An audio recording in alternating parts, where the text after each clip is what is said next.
The topic of today's webinar is Amelia Earhart, and we thought it would be good to do a bio on Amelia before we introduce our first panelist. So stay tuned. We are going to just watch a little introduction and then we'll get into the presentation.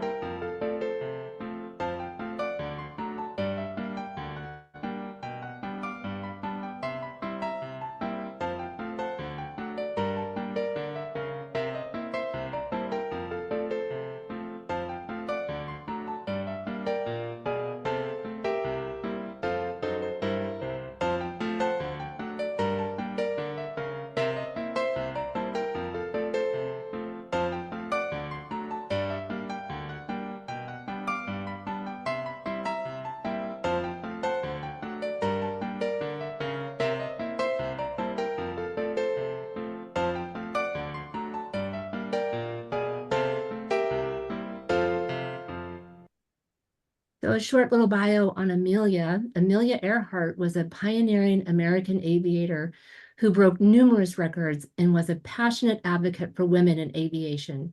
Known for her courage, determination, and trailblazing spirit, she became an international icon. Her achievements included becoming the first woman to fly solo across the Atlantic Ocean, the first woman to make a nonstop transcontinental flight, and she had numerous other aviation records, and we're going to hear more about that from our panelists. Earhart's adventurous spirit ultimately led her to attempt a groundbreaking circumnavigation of the globe, following a unique route designed to cross the equator multiple times. Tragically, she disappeared on July 2nd, 1937, along with her navigator, Fred Noonan, somewhere over the Pacific Ocean near Howland Island. Her mysterious disappearance remains one of aviation's greatest mysteries and has cemented her legacy as a symbol of fearless exploration. And here's a few words from Amelia to kick us off. This is a quote from her. "Please know that I am quite aware of the hazards. I want to do it because I want to do it. Women must do things as men have tried. When they fail, their failure must be but a challenge to others." There's a couple of links and resources there. We will send you a copy of this slide deck so that you can check out those resources if you'd like. Our first panelist today is Karen McCauley. Karen has an MA in educational psychology from UCLA and was a doctoral candidate in clinical psychology at California Graduate Institute. She taught for Aquarius workshops from 1976 to 1999, plus produced and edited Aspects Magazine, an astrology journal from 1987 to 1994. She has served on the Aquarius Workshops Board, excuse me, the AFAN Steering Committee, and as the Oregon Astrological Association Treasurer and President. She's been Operations Manager of Continuum, which is a subsidiary of the Jim Lewis Sladen Foundation since 1995. And a few of our panelists here today are certified through Continuum. Karen has spoken at AW, OAA, NCGR, and UAC. She's taught at Kepler College since 2007 and served as the Director of Education from 2011 to 2021. And the charts that we're going to show as part of Karen's presentation are going to be in either whole sign or periphery. Okay, Karen, you are on. Amelia Earhart was a woman of many firsts, as it says here. You can see a whole page, the latest being in the 1960s when she appeared on an airmail stamp, and she was the first woman to appear there. Next. These are three women. Besides Amelia, we have Bessie Coleman, who was the first Black pilot in the United States. And actually, she had to go to France to study the piloting skills because no one would allow a Black person in the US, at least a Black woman, to study. And finally, Sheila Scott, who was the first English person to circumnavigate the globe. I just wanted to give you those three in case you wanted to do further study on these women pilots. Next. So the whole sign chart on the left is not much different from the porphyry chart on the right. The main difference that shows, and one of the reasons I continue to use whole sign charts, is sometimes there's some real basic information that it gives that the quadrant house chart doesn't. In this case, we see in the whole sign chart, the midheaven in Capricorn in the 9th house, showing a natural bent towards 9th house activities, which of course include flying and piloting planes. The porphyry charts, I use those because of a recommendation by Bruce Schofield that they tend to show the best activity for the interim house cusps. Amelia first saw an aircraft when she was only, let's see, I guess she was 11 years old, and she wasn't very interested in it. She finally did become interested in airplanes at age 23 in Long Beach, California, where she took her first plane ride and claimed that it changed her life. And after that, she started lessons and then bought a plane, et cetera, and all the other things that we've heard about and we'll hear about. Okay. Next. So I wanted to give you, oh, there's something missing here, Lori. The top part of the page is missing. Thank you. There are certain signs that are associated with aviation, and I wanted to share with you that the relation of these qualities to Amelia. For Amelia, she had 4 planets in air sign in Gemini, and that, as you can see here, is very favorable for aviation careers because of qualities like adaptability, intelligence, etc. Her Mars was in Virgo, another sign that has to do with efficiency in becoming a pilot because of the attention to detail and perfection. As to Sagittarius, that was her 9th house cusp, and that connects her Jupiter with flying and aviation. As it says here, the important house is particularly relative to aviation. As with all charts, the first house is always important, and that has to do with one's self-identity and presentation to the world. The 10th with the careers and professional life. And as to the first house, the ruler of her first house is Venus, which is conjunct both Pluto and Neptune. So those really give her a lot of strength in her pursuits of unique and powerful self-expressions. Her 10th house has Saturn as its ruler. It rules both the 9th and the 10th in the whole sign, and the 10th in the porphyry. So Saturn becomes very, very important in terms of her ability to organize and present the skills that are needed for piloting on a continual and consistent basis. The 3rd and the 9th houses are connected to communication and travel. And in the whole sign chart, that's Cancer Capricorn for her. In porphyry, it's Gemini Sagittarius, again involving that Sagittarius Mars conjunct Jupiter. Okay, go ahead. These are the different lines that we look at in astrocartography on a regular basis.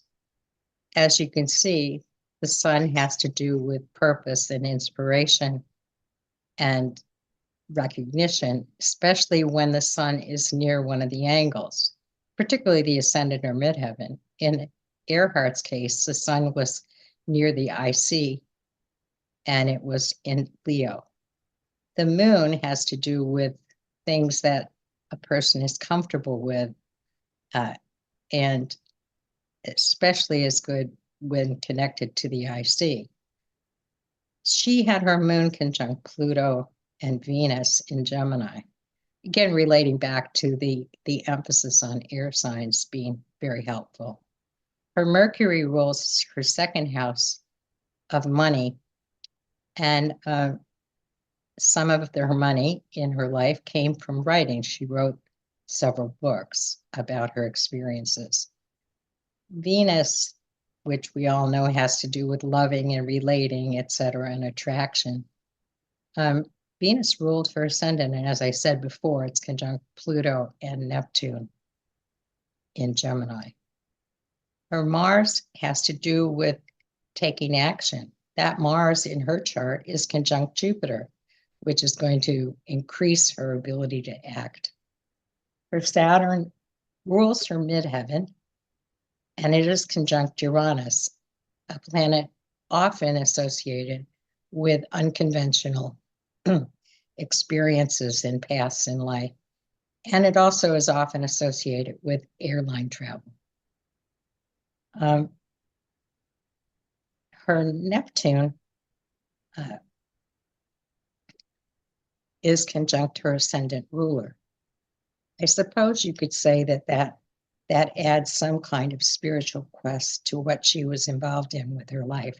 But it definitely also has to do with journeying.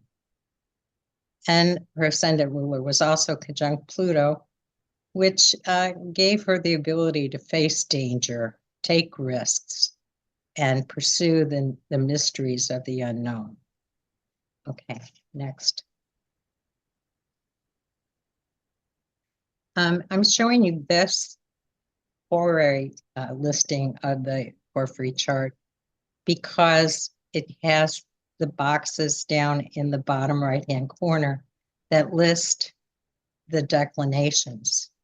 And it's important to note that she had in her declinations Mercury parallel the sun, which is like having Mercury conjunct the sun. Again, having to do with communication and travel being very important to her essence. She also had Mercury contraparallel Uranus. Again, that Uranian connection with an unusual path, an unusual career. And it was also parallel her south node. So I suppose with Mercury parallel the south node, you might say, well, these things came easy to her. It's like it was embedded in her personality and awareness. She had Mars parallel Jupiter, the Sun contraparallel Uranus, and Uranus parallel the north node. Again, listing Uranus or noting Uranus's importance in the path that she took in life. Okay.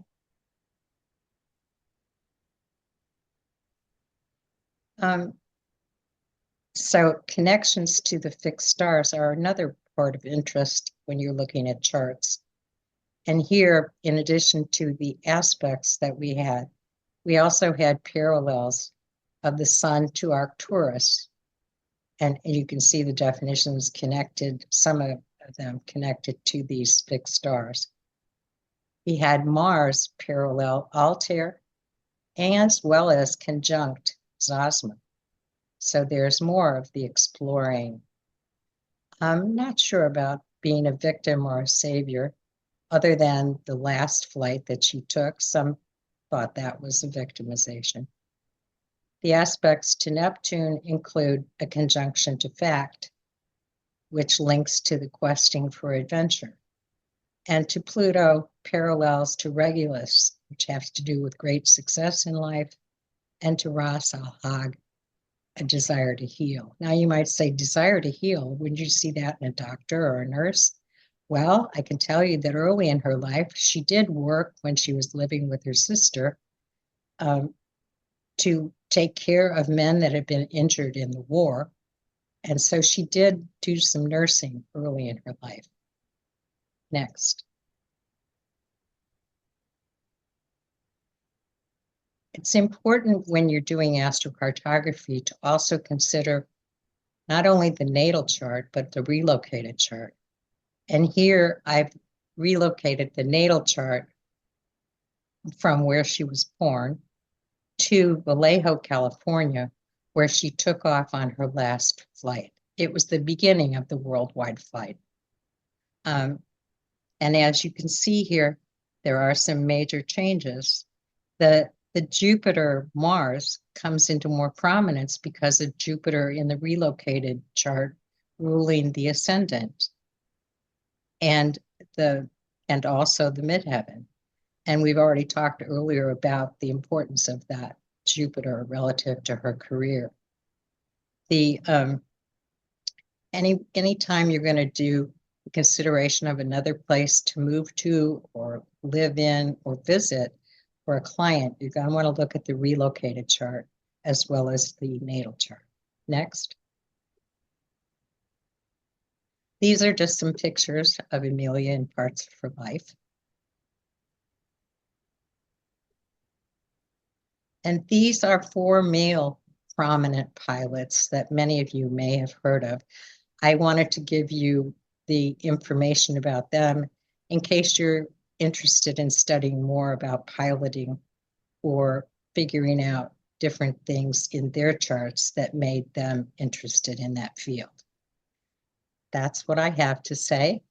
Thanks for coming. See you soon. Oh, and I'm part of the 10-week course that's being taught this winter. Thanks, Karen. Hey, before you go, real quick, there was a question about the software that you're using.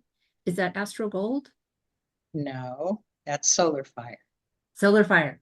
Okay, so there you go. Solar Fire for whoever was asking. And if you do have questions for the panel, you can pop those in the Q&A box. Feel free to chat away in the chat box, but questions specifically for any of our faculty members, please put that in the Q&A box. Okay, we're gonna go on to our next panelist. So we have Arielle Guttman. Arielle began her astrological studies in 1974 and has since authored 5 books in the field, including the 2-volume Mythic Astrology series with Kenneth Johnson and the Astrocartography Book of Maps with the late Jim Lewis.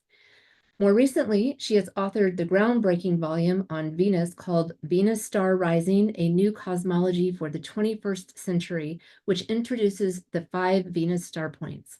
Arielle has lectured and taught around the world for various astrological organizations and schools. She currently divides her time between Santa Fe, New Mexico, and Greece. She offers a home study course that leads to professional certification in the Venus Star Point system. You can find her at sophiavenus.com. And in the charts that will be presented, the house system being used is Cope. Are you ready to go, Arielle? I'm ready. Thank you for that, Lori. Okay. So Karen just showed you, that was a great presentation. Thank you, Karen. Showed you her natal chart, Amelia's natal chart, but it was without the asteroids. One of the classes I'm going to be teaching as part of my course at Kepler will be with adding the asteroids to the mapping, to all the locations that we're looking at. And I was just stunned when I looked at her chart, when I saw how much the asteroids are affecting both her natal chart and many of the events in her life, and as well as the mapping. And hopefully in these slides, you'll see that. As you can see, I'm using, this is a beginner wheel from Solar Fire, the beginner wheel page, which gives you all the planets, signs, houses, aspects, etc. And I love this little bar graph at the bottom that shows the elemental breakdown in the modes. And you can see exactly how much air she has over all the other elements, which of course she always wanted to be in the air. But what's interesting is, of the first 4 asteroids that were discovered and the ones that we typically use when we're including asteroids, Ceres, Pallas, Juno, Vesta, Pallas is the one connected to air. each of the four goddesses are related to a different element. And so Pallas is air. But Pallas, as you can see, Pallas Athena, I call her. She's really the goddess of Athens. Athens, the city, was named after her. Pallas Athena is right on the ascendant of her chart. I mean, smack on it. This is in longitude. This is not in an in-mundo aspect. This is in the zodiacal aspect. You will find that Pallas is right on her ascendant.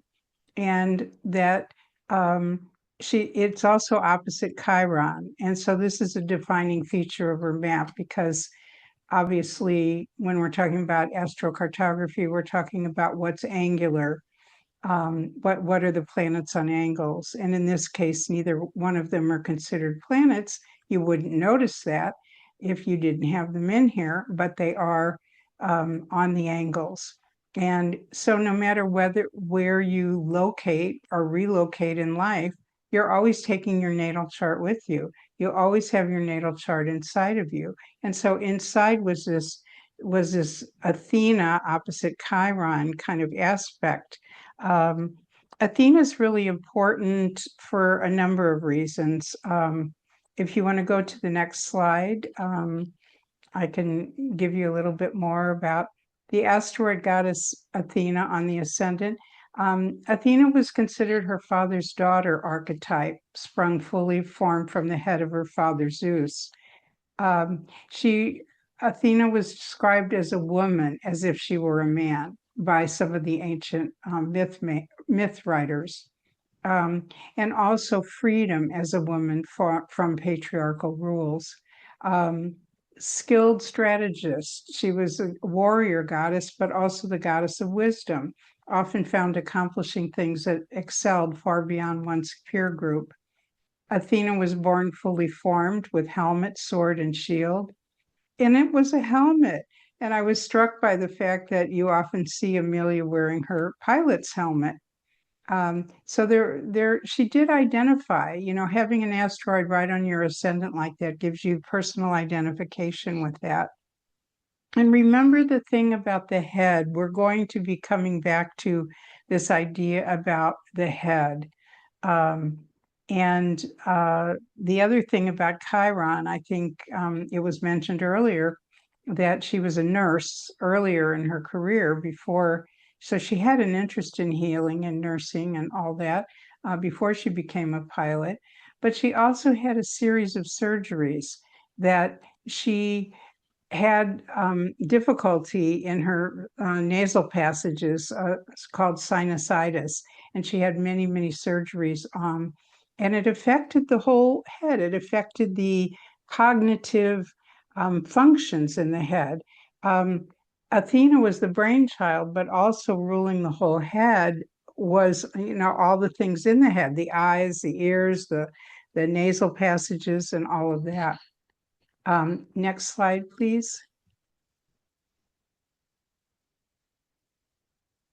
So here is Amelia in her helmet, of course. And I should have had this slide up earlier. This is where we're talking about Chiron. The one who's, so Chiron is also an archetype of the healer, or some call it the wounded healer. I prefer not to call it the wounded healer because that's just kind of emphasizing the wound rather than the idea of working with healing in a person's life. She's one who suffers with issues of pain. Chiron is one who suffers with issues of pain in a particular area, whether it's physical or psychological. It's also a profound healer and teacher. And I had mentioned this about her sinuses and sinusitis and all of that. And so it affected her head, the physical wound. Also, the psychological wound is very apparent. She was a woman in a man's profession, and so much was made of that. Every time any news outlet talked about her or reported on her, they always mentioned, it's sort of like putting wounded in front of healer for Chiron. It's always like she's not just a skilled pilot, and she broke all these records and went through all these glass ceilings at a time when not very many women were doing that. But it was like, it's a woman, as if to say, amazing that a woman could do such a thing. That was another wound for her inside, that always being, oh, she's a woman. Okay.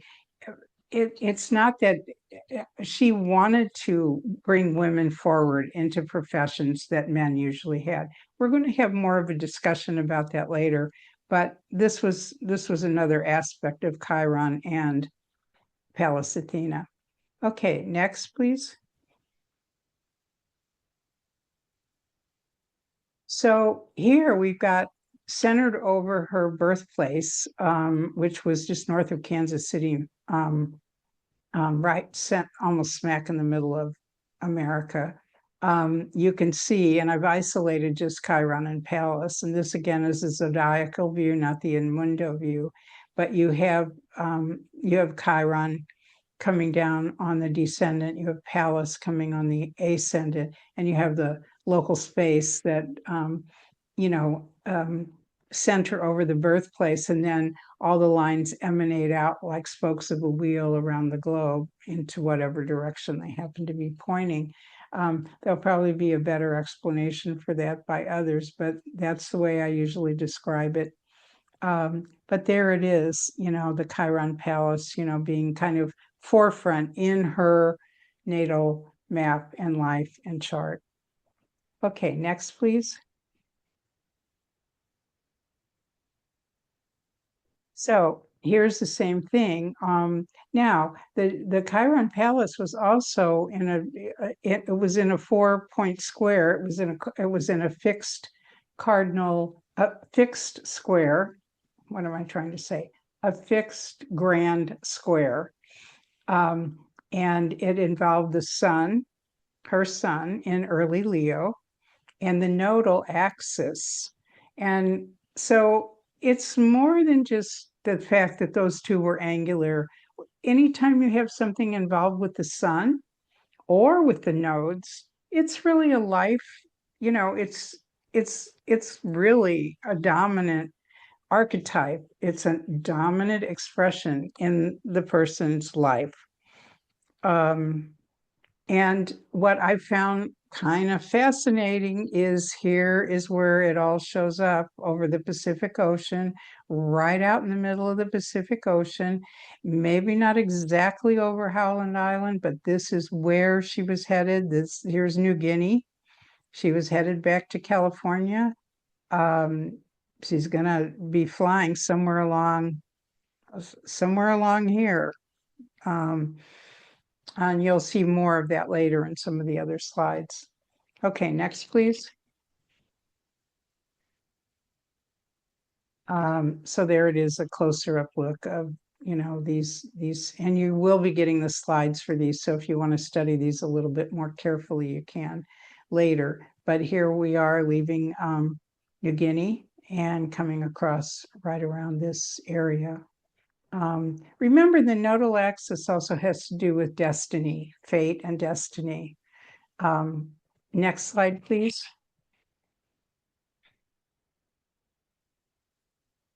So the other prominent asteroid in Amelia's chart was Ceres. Remember about all those planets in air? Well, she has Ceres, 16 Gemini, Pluto 14 Gemini, Venus 17 Gemini, Moon 11 Gemini, Neptune there, Hygeia, another asteroid, part of fortune. Look at all that air. I mean, it's really amazing, but this series really plays an important role because Ceres has, if you want to go to the next slide, they're part of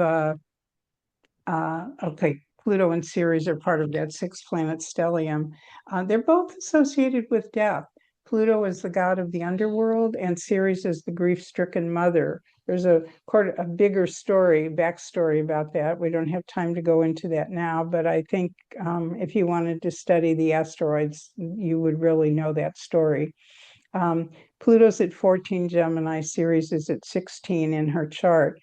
The final flight that departed from Oakland, California on June 1st had the South Lunar Node at 15 Gemini,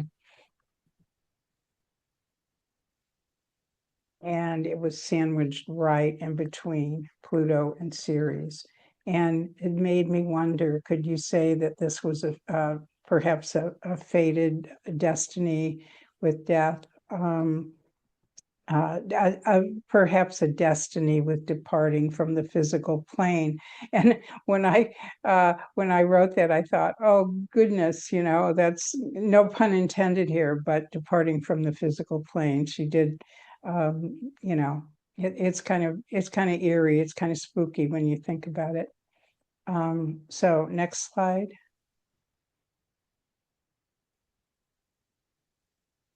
So here's the chart for that. This is we don't have a time on the final flight, but because she took off from Howland Island at 10 a.m., I'm just picked 10 a.m. for, departing from California for this final flight on June 1st, 1937. And wow, look at it. There's that Ceres at 16, Pluto at 14, and there is the South Node transiting, sandwiched right in between them. It's just, again, really eerie how that happens. There's a few more things here too. We've got Mars on the Saturn, Uranus, and we've got Jupiter and Pallas up there, but Venus coming towards her ascendant. But this is what really struck me. And there's so much more to say, but I'm going to leave it for other people now. So thank you very much for your attention and allowing me to do this presentation. It's a little bit about me, where to find me on social media, and some of my books. And, hope you'll join for the class at Kepler. Thank you. Right. Thanks, Arielle. There was one question. What, the program you're using with Solar Fire, you did say the answer to that. Yeah. Okay. Solar Maps, Solar Fire. Yeah. Okay. Great. Thank you so much. And don't worry, Thanks. you're all going to get the slides, so you'll get this information again, but you can take a screenshot if you'd like. And remember to put any questions you have for the panelists in the Q&A box. Okay, so our next presenter is Cindy. Did I say thank you? I want to make sure I said thank you to Arielle. So maybe I did, but I'll say it again. Thank you so much to Arielle. Thank you to Karen. And now I'm going to introduce Cindy McKean. So Cindy is one of the world's top experts for astromapping. She's an instructor at Kepler College who teaches beginners to advanced courses for various astromapping techniques. She helped develop the Kepler College astromapping certificate that we showed you earlier, and the advanced certificate programs, making Kepler College the premier school in the world for 3D astrology. Cindy completed her advanced diploma and astromapping certificate with Kepler College. She's also certified in astrocartography through Continuum, the Jim Lewis Legacy Foundation that Karen helps operate. Before becoming a full-time astrologer, Cindy was a physician and clinical research director at Weill Cornell Medical College. Her innovations in the medical field set standards that are still used today. When Cindy moved to her Pluto IC line, her whole life changed. She launched a full-time esoteric business and soon afterward was invited to present astrology on TV, newspapers, national magazines, radio, and podcasts. In her free time, Cindy co-creates Meteor 3D astrology software, aiming to bridge the gap between astronomy and astromapping. She offers readings, consultations, and public speaking, and can be reached through her webinar, which is theoracles.com. And there will be some charts presented, and the Koch house system is the one being used in addition to the maps and the compass charts. So Cindy, are you ready to go? I am ready, and thank you for the introduction. All right. And Yeah. nice presentations. I wanted to share that. Oh, can we go? Yeah, there we are. So I wanted to share that we are offering several different classes coming up, and I teach AstroMapping for beginners. That's not going to start until May. The AM 200 course that Tamira and Karen will be teaching is something that I highly suggest that you sign up for, even if it's before AM 100. You could kind of go back with that and fill in the gaps. And starting in April 6th, you might also want to sign up for Astronomy, the Astronomy of Astromapping for beginners. I'm teaching the Practicum starting tomorrow. That's really for people who have gotten through all the prerequisites and passed it. And then Lori and I will be co-teaching PDM 102, how to start your astro mapping business. I've started over 100 people on their businesses. And I am a second generation learner about astrocartography. First generation, we have a couple of them here. We have Karen McCauley, Maya White, Arielle Guttman. I would highly recommend that you take advantage of the first generation teachers. First generation means that they personally knew Jim Lewis and learned directly from him. There were other first generation teachers such as Aaron Sullivan, Martin Davis, both RIP, rest in peace, and Madeline Hillis-Deneen. Karen, Madeline, Aaron, and Martin were my teachers. Martin taught me how to use Koch. So we could move on to the next slide.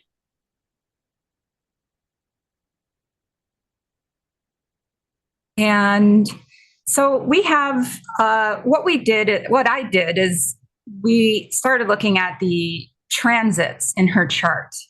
And when we are born, it is a snapshot of the sky at the time and location that we are born. When we're using astrocartography, we're using a coordinate system called the celestial sphere. That's the grid that is around the globe, and that gives our celestial bodies fixed addresses.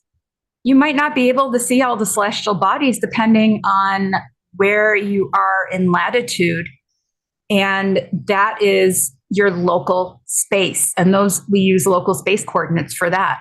So for instance, if you're a mile south of the equator, you'll never be able to see Polaris, the North Star, not even if you're at the highest skyscraper, just because you are limited literally by the horizon. With the astrocartography, it doesn't matter where in the world you're born, the degrees of the planets are going to be the degrees of the planets, and the place is the place. Your location will change your ascendant, your midheaven, and how, where your planets are placed, which houses, and also how they aspect the angles in your chart. So how they aspect the horizon or the meridian. Here I'm using Astro Gold because I'm on a Mac, and I use Koch because that's what Martin Davis taught me, but we could also use this in Placidus or whole sign too. What I looked at with her is I did the, her natal chart, and that was the center chart. And then the outer wheel is the transits on the date of her disappearance. And how poignant is that? We could go to the next slide. Her south node is exactly conjunct. So transiting south node exactly conjunct natal Pluto. Oh, what do you think about that? I mean, Pluto is pretty ominous. That's probably one of the planets that universally almost everyone agrees that those Pluto lines, or just Pluto overall, is a very tough thing. It could either mean transformation, it could be power plays, but in general, one of the things that it rules is also death. So was she flying towards her death? We'll find out as the other astrocartographers go along, but I just wanted to definitely point that out. Interestingly, yeah, this happens in her relocated eighth house, but the planets like Pluto and Venus and Neptune are actually in her second house natally.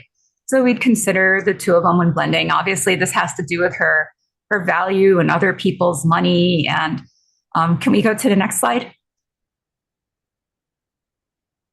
Thank you.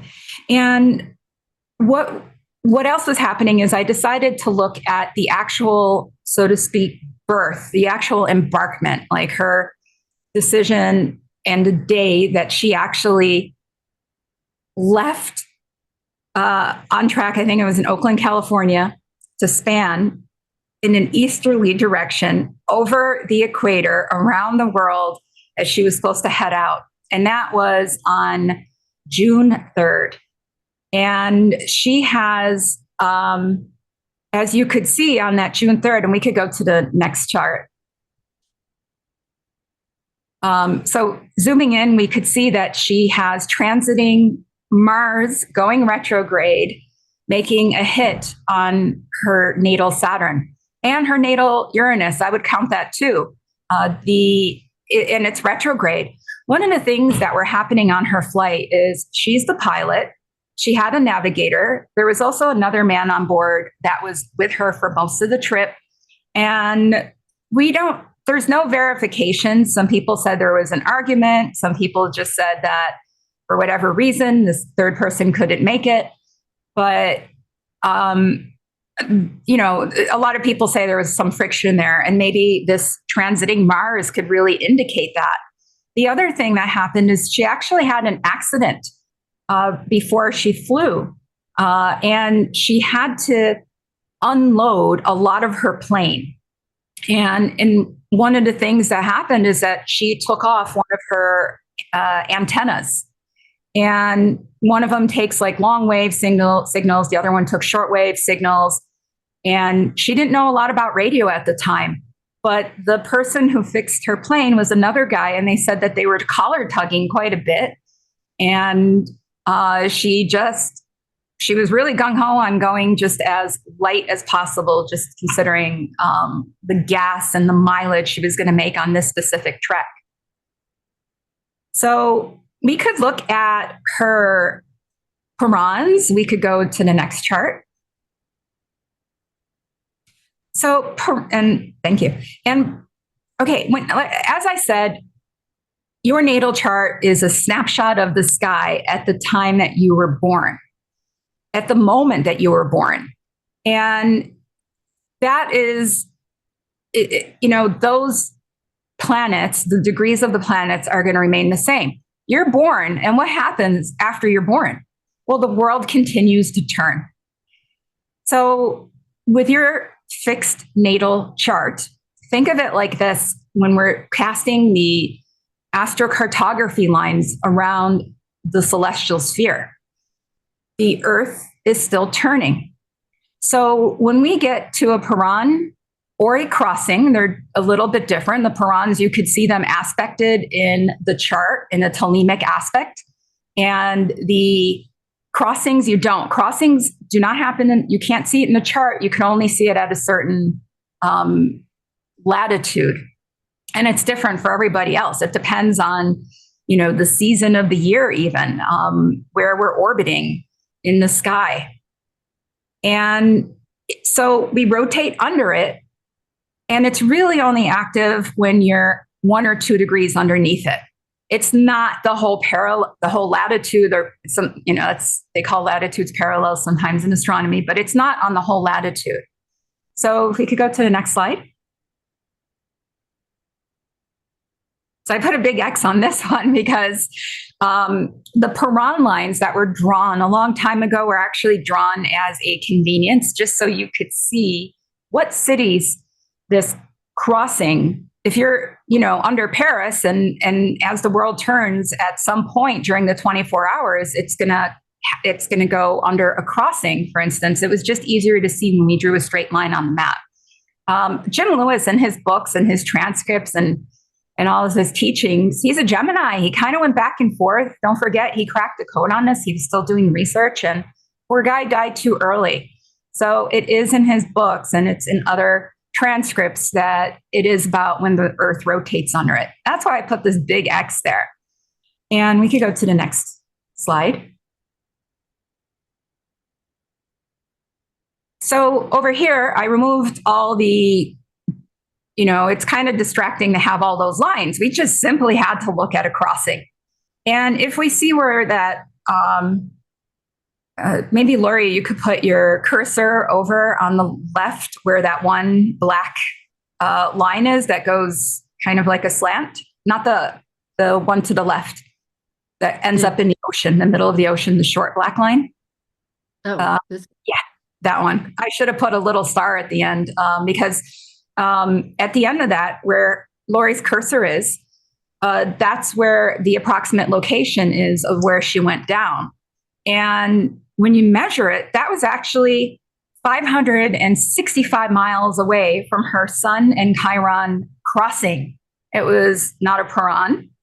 Crossings are a whole lot more potent. We have the video on that in Let's Talk AstroMapping on the Kepler College YouTube channel.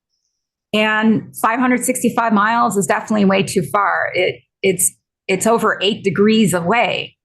So we can't say that she had any parallels or any crossings. I didn't mean to say parallels. Parans or any crossings that would have affected her flight at the moment that she went down.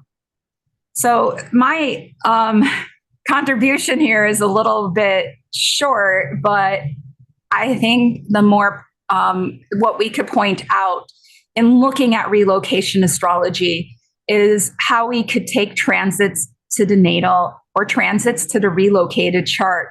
And remember, when we're looking at events, you might, an event like hers is like multi-days, actually went over multi-weeks. You want to go at the very start of the event, although you could look at other times too. No one's going to hold you back on that, but it's going to give you a lot of hints. It's very involved. I did not see any local space lines that crossed over any of her astrocartography lines. Those would have been a destiny point for her. And that it just kind of was a clear area. Interestingly, Amelia Earhart, when she was younger, she traveled a lot. She was born in Atchison, Kansas, and they do celebrate her every single year. I lived in that area for a couple of years of my life, and it's nice to see that they have that pride. But her parents divorced when she was young, so they moved to Illinois. No, sorry, they moved to Iowa, and then they moved to Illinois, and then she moved to Boston, and she went to some Canadian aviation school in Canada, and she was in Oakland, California. And don't forget, it's not like they could have afforded a car. They didn't. They traveled by horse and buggy. So it was, for her, also seeing these planes are just like, oh my gosh, let me get on to this. And it's really also interesting in that they were kind of impoverished. She had to sell one of her planes. She had one plane. She had to sell that when her parents got divorced. And she used that to support herself, her mother, and her sister. So it's really interesting that she got to hobnob with some really influential people. Her husband, George, was a promoter. He was old money. And part of what promoted her is the fact that she was female and a pilot. And they had to introduce this kind of slowly to the Americans and to the world in general. So they introduced her by saying they made her a passenger on a transatlantic flight. And the sponsor of this was a very rich American that lived in London, a woman that wanted to see another woman. So George Putnam did some work as a publisher on the Lindenberg. So this very rich woman went to George and asked him to find a female pilot. And Amelia ticked all the boxes. She was a female. She was good looking. She was spirited. She really knew how to fly. And he actually fell in love with her too. They ended up getting married later on. So there's a whole lot more layers to her story of amazing heights that she reaches, not just literally. I mean, she was the first female to reach 14,000 feet. That's about 2 miles above the earth. but she reached amazing heights, even with the people that she rubbed elbows with. And she was in direct contact at the time with the president of the United States before she embarked on this journey and she was even sending telegrams directly, to Washington, D.C. and receiving them. So we could go to the next slide. So if you do want to book a reading with me or hire me for a speaking event, I do astrology, tarot, mediumship, a whole lot more. And it's at theoracles.com. You can reach out to me at theoracles@gmail.com. I have a special discount going on now. And if you wanted to follow me or anything, my socials are right there up on the side. You might want to screenshot it and get on there. I'm most active on Facebook. And if you have any questions, I'm going to be around till the end. So I'm going to be answering some of the questions that you guys put into Q&A. Thank you so much, everybody. Thank you, Cindy. That was wonderful. I want to, before we introduce the next speaker, I want to see if there's some questions. In terms of parallels, if you had questions on that, and Tamira did put an answer in the chat box, so hopefully everybody has seen that. And the program that Arielle is using is Solar Fire. We answered that. And it seems like there was another one. The Zodiacal or Inmundo. We always use Inmundo for astro mapping. Okay, I think that covers some of these. So let's move on to the next presenter. So now we have Maya White. Maya is a professional astrologer and course creator living in South Florida. Maya is one of approximately 100 people worldwide certified in astrocartography, a specialized branch of astrology that helps people find their best place to live or travel to. Her astrological travel recommendations have been published most recently by Condé Nast Traveler and Hilton Hotels. In addition to serving clients worldwide through astrological consultations, Maya is the creator of Find Your Power Center, a self-study program that teaches people to use their own astrocartography maps for personal growth, making life decisions, and choosing travel destinations. You can find Maya at mayawhite.com and, of course, teaching at Kepler College. And in the charts that Maya is going to present, it will be using the Placidus house system. Maya, are you ready? Hi, I am ready. Hi, Lori, and hi, everyone. So thank you for putting this on. Thank you, presenters, for being here. So we can this is kind of this page is a bit of a repeat to the intro, other than I would just probably say this about myself, that, and it's my attitude towards life and towards astrology mapping, is that, in addition to creating success on Earth, I really believe that another of the deep values of astrology mapping is just finding that place of comfort within your own body so you can exist and feel at home anywhere you go. And I think that's so important, that people understand that and know that about astrocartography. So you can go to the next slide.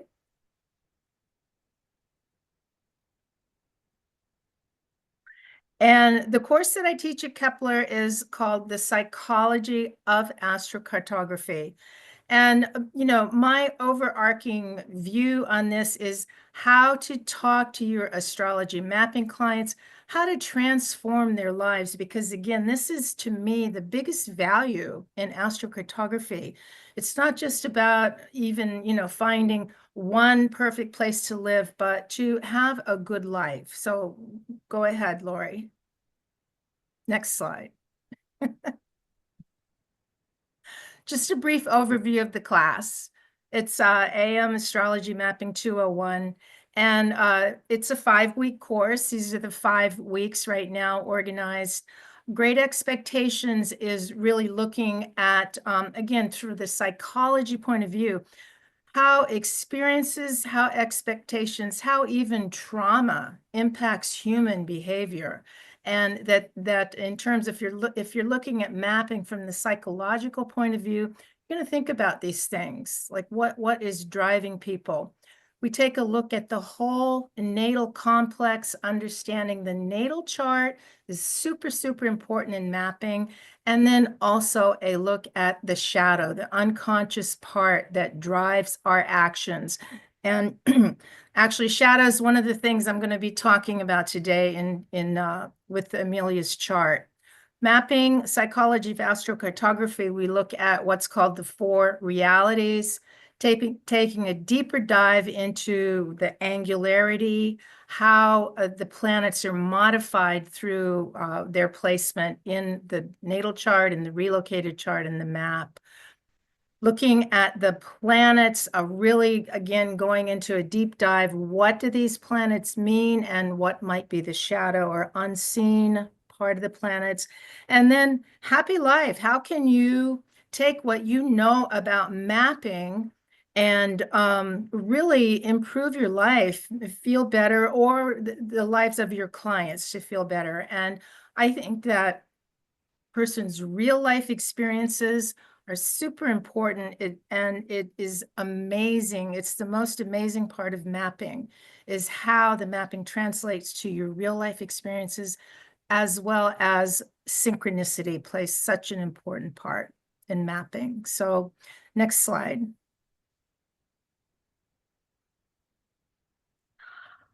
Amelia Earhart,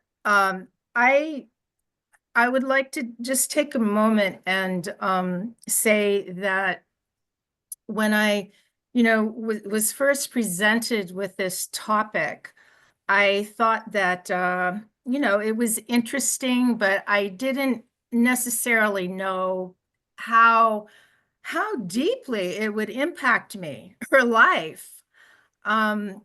I spent a lot of time learning about her and looking at the mapping and everything. And I came out of it really, really moved by who she was and what she did. And the accomplishment of her final flight is absolutely amazing.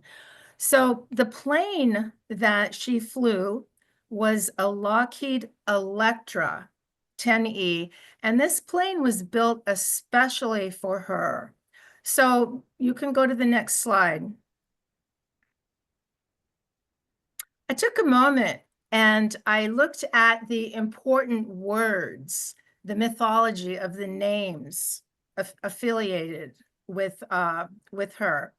And Electra, the plane that she flew, in Greek mythology, Electra is a girl's name, and it means shining and a rising star.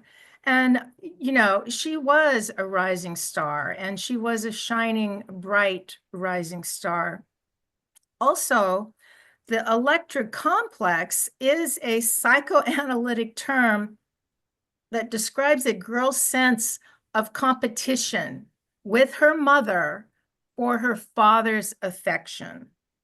So Electra, I had to, once I really, drilled into that, it became more and more interesting. And then also Itasca, in her final moments at the end. And again, as I learned more about this, it became so moving to me because based on radio communications, she knew she was in trouble. She knew she was in big trouble at the very end, and she was desperately trying to not go down. And she was in communication with a Coast Guard cutter, a ship named Itasca, that was stationed near Howland Island. And the word Itasca means source of truth. So I think these are both important parts of her story. So next slide.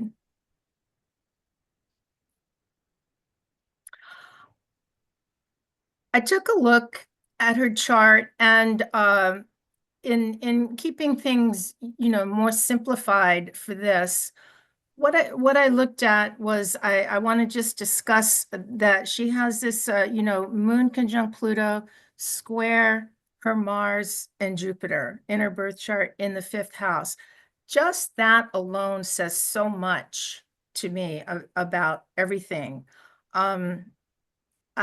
10 degrees Mars Jupiter conjunction in the 5th house. I mean, to me, that was just like, flying gave her that sense of freedom. It gave her the power. It was her breath of life.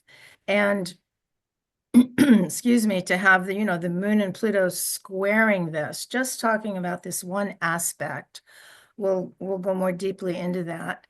And here's the thing, she is remembered as a fabled aviator, mysteriously lost at sea. We really don't know what happened. Like her plane has never truly been found.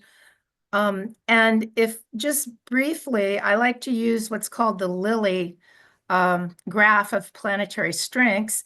And you can see in her chart here on the right with this little graph, Neptune is in her planet, is the most strong planet right there. It towers above the others. So she actually was very much and is still to this day remembered as a Neptunian type of person. Next slide. So one of the things that I like to look at always in astrology, and I've learned more and more about it, is this idea of shadow. And indeed, she has shadowed placements right down the list. Moon or Mars in stressful aspect to Neptune and, well, to Jupiter. Moon, she has her Mars square Jupiter. She has her moon square Pluto. She has other classic shadowed placements in her chart. She has Saturn, Chiron, and Uranus in the 7th house. And these 7th house placements, the ruler of her 7th house, it can also kind of contributes to this shadow. So shadowed placement of Pluto, moon conjunct Pluto, power, control, manipulation, broken trust. So go ahead and go to the next slide. So I brought up her chart again and just, wanted to make a list here of how this, these shadow things have shown up in her chart. Moon conjunct Pluto, 2nd house. Remember, we talked about the Electra, the name of her plane, the Electra complex, mother issues fueling a need to prove her self-worth. And I noted she also did receive powerful financial support for her mission, which I felt was a moon and Pluto in the 2nd house. Sun and North Node in the 4th house. She moved around a lot as a child. She actually had an unstable childhood relatively. The family's travels sometimes left them living in unheated homes, sometimes left them camping. Her father struggled with and was actually hospitalized for alcoholism, Neptune. Parents divorced in 1924, which in 1924, divorce was a big, big deal. Later reconciled. And then, here's the ruler of her 7th house, Mars or Pluto, in a shadowed placement because there's a square to Pluto. Saturn and Uranus retrograde, Chiron in the 7th house, uncertainty, shadowed restrictions, and karmic relationships. So the chart is, if you're looking at it from that point of view, it starts to, I feel, come alive with how things came down for her. I can go to the next slide.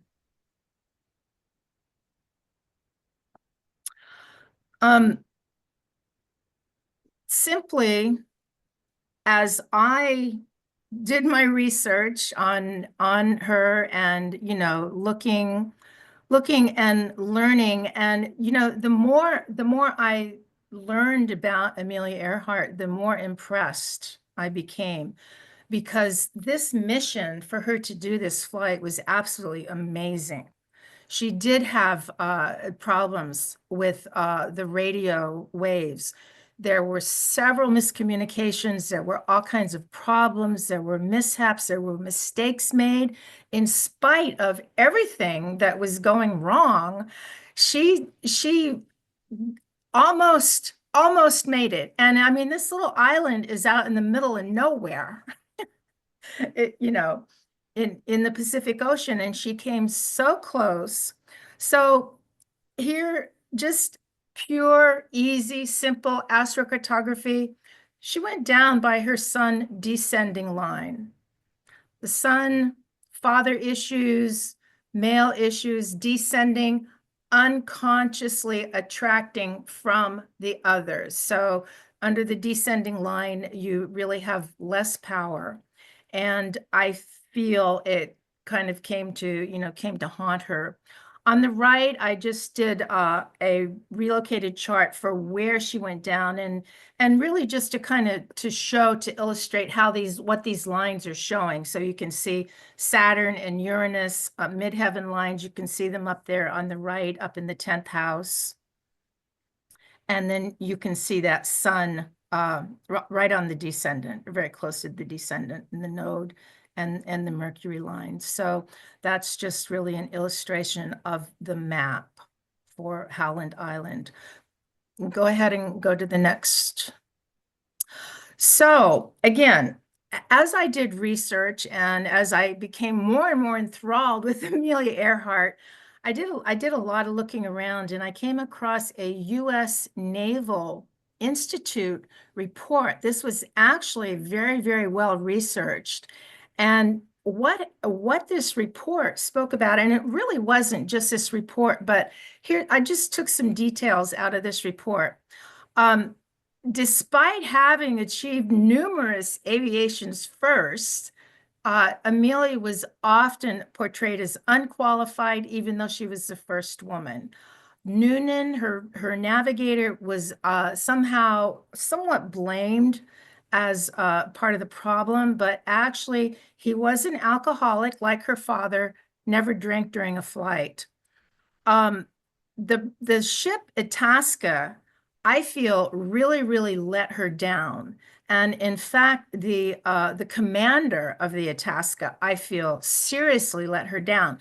Imagine, here she is, this ship in the middle of the Pacific. She's looking for smoke signals, radio waves, and getting nothing. None of it was was coming. However, the commander of the Itasca really, I feel, let her down. So that is my summary. I think Amelia was an amazing person and didn't really get the support that she needed.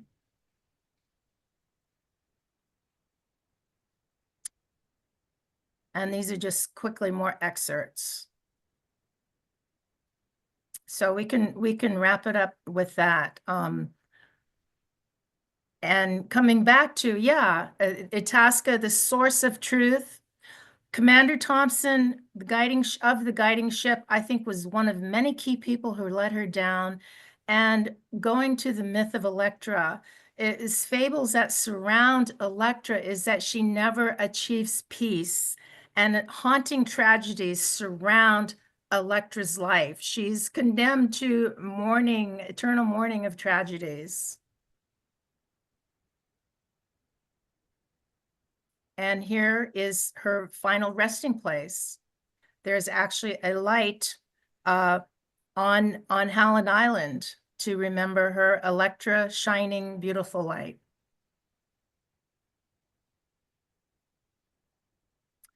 This is me. My certification, and the Creative Easy Astrology Oracle cards. And you can go to the last page. 15 minutes went fast. Here's a good way to reach me. My Facebook page is Maya White Astrologer, Instagram, and then also through my website. Okay. Thank you. So much, Maya. Thank you. And yeah, there's some good information there about Amelia Earhart, so you can read those slides more closely when we send them out to you.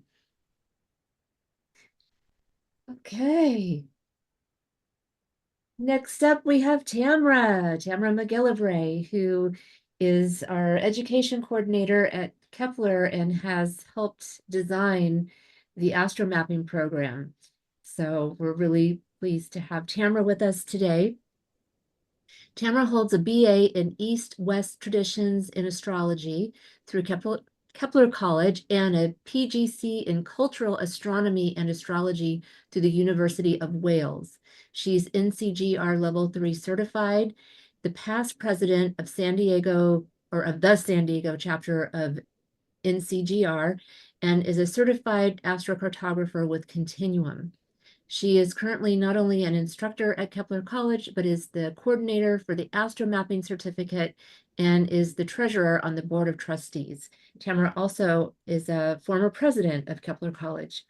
Tamara has a professional astrology practice dedicated to connecting ancient wisdom to the modern world through astromapping and astroremediation. She does speaking engagements, workshops, and one-on-one consultations. Tamara has a regular meditation group practice called the Inner Circle Reiki and also teaches local astrology and Reiki classes. Tamara is dedicated to using a variety of methods and energy techniques to meet her clients' individual needs. You can find her at navigatingthestars.ca. And in the presentation, you'll see charts. She's using the Campanas house system, and you'll also see the local space compass charts. Tamara, are you ready? I'm ready. Let's go for it. All righty. So, of course, yes, here we are. And this is just a list of events. Of course, we've already got our list of events, but we can move forward. Let's get into the meat of it. Let's continue. Yeah, move forward. Here, this was just her information on the final flight. When you guys get the slide presentation, you guys can take a look at that. But let's move forward into what we're here to look at. Keep going. There we go. Okay. Okay, now I do most of my work is in Horizons, which is a part of the Sirius software program. I do work on astro.com as well, so don't be afraid to think, oh my gosh, I don't have software, I can't do this. Sometimes it's a little, the astro.com is a little clumsy. You have to kind of go back and forth, but you can certainly do this and work it out for yourself. So just know that all of us use different programs in our certification program. We're all pulling up different charts, different mapping software. And when you take our courses, we do have a little section of software, because I know software is one of the things that holds people back in mapping. It's another learning curve, and it can be a little frustrating, to really get a handle on what the heck it is that you're looking at, let alone, how to move around with all of the software. So when you take a course, you actually can look at all the different softwares that are available to date with mapping. So this is Horizons. And this program is, like I said, it's actually a deeper part of the Sirius software. And you can see in this circle, Lori, I don't know if you can, the local space chart where she was born. Nope, the one way up here in the middle of the country. Yeah, right up. Nope, right here in the middle of the country. Yeah, you got it. My direction skills are not good today. Okay, there we go. You've got it. So this is called the local space lines. So the astrocartography lines, they are all the angles of the chart going across the world, all the different planetary angles. When a planet hits an angle, you're going to see the angles. But this local space chart is actually us emanating our own planetary information out into our external world. Now, this was actually developed. I wanted to give a little thing for Michael Erlewine, because Michael and his wife developed, or first discovered, we'll say, and developed the software for local space. And you know, he's still doing work. So I just wanted to make sure that we honor his name, because he, you know, has done this this great software for us. And one of the things that Michael has said is local space is what you see is what you get. And I call it feet on the ground astrology. So, you know, you have this celestial chart, this natal chart that you came in with, this snapshot of the sky at the moment of your birth. And then your feet hit the ground and you're like, oh, wow, now I've got to actually do something with all of this energy. And that's what this local space lines, this is you emanating that energy. But, you know, the calculation is a little tiny bit different than the celestial, the natal chart that we use. It's literally the planets dropping to the earth.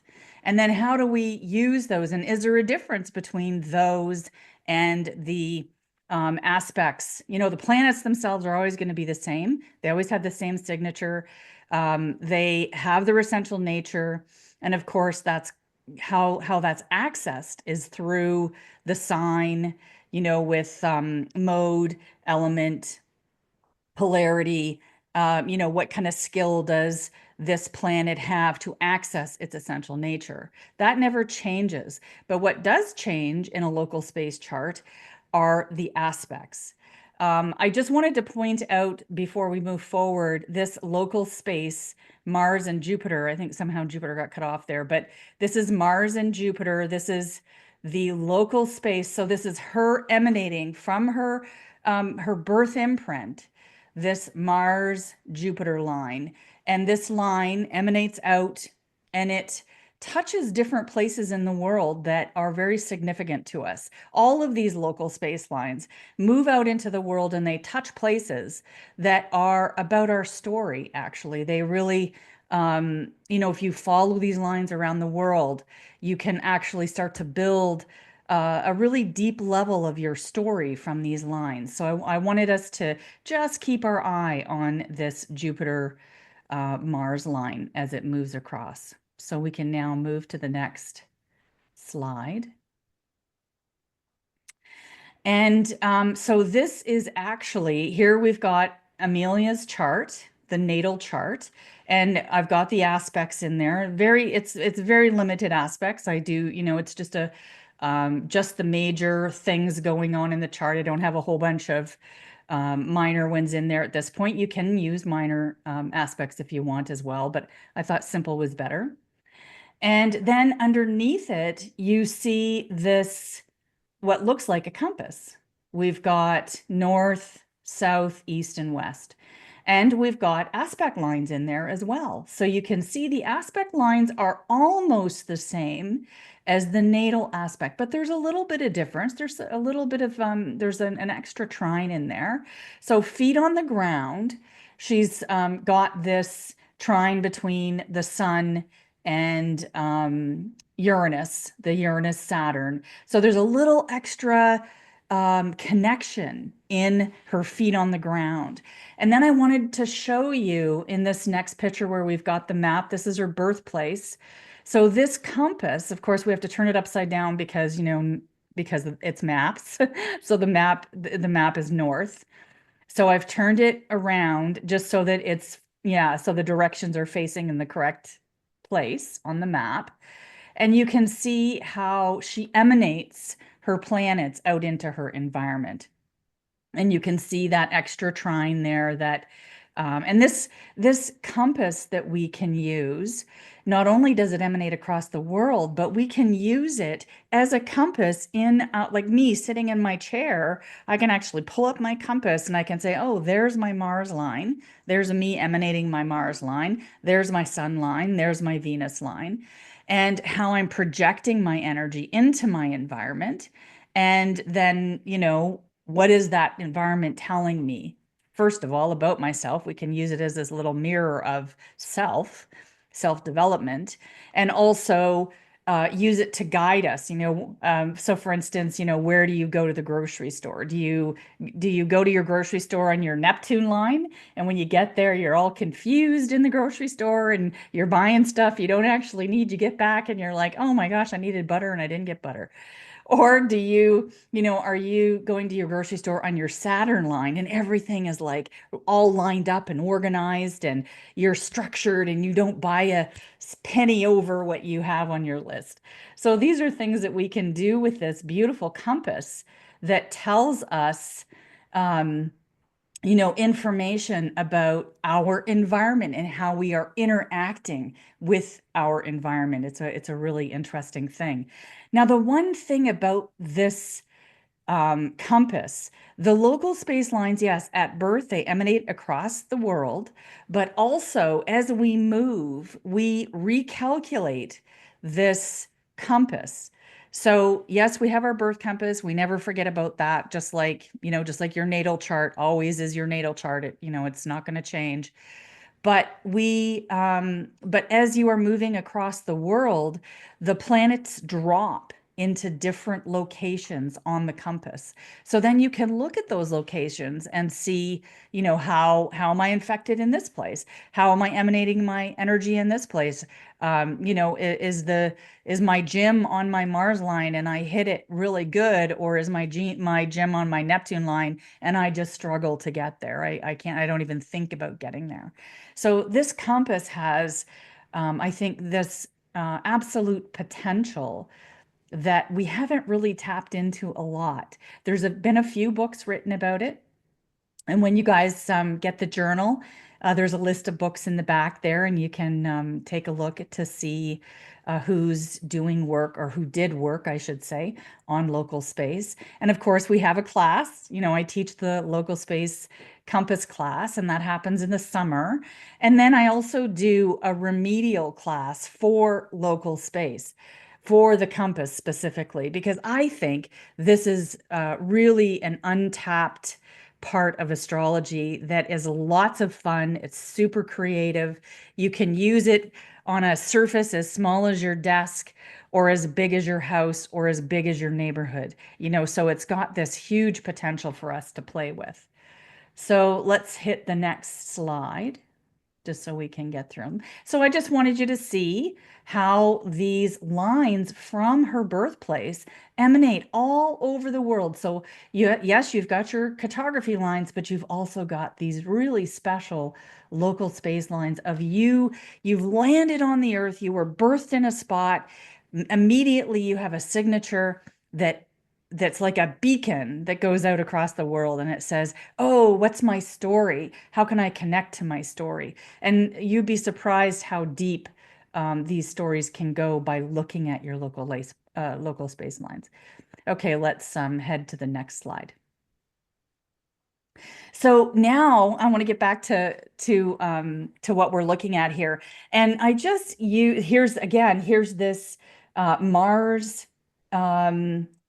Jupiter line that was from her local space. So this line went all over the world, all the way from where she was born. And this is the area she was flying through when the plane started to have trouble and went down. So I just thought that it was really interesting that all of a sudden this Jupiter Mars shows up. And Mars is about movement.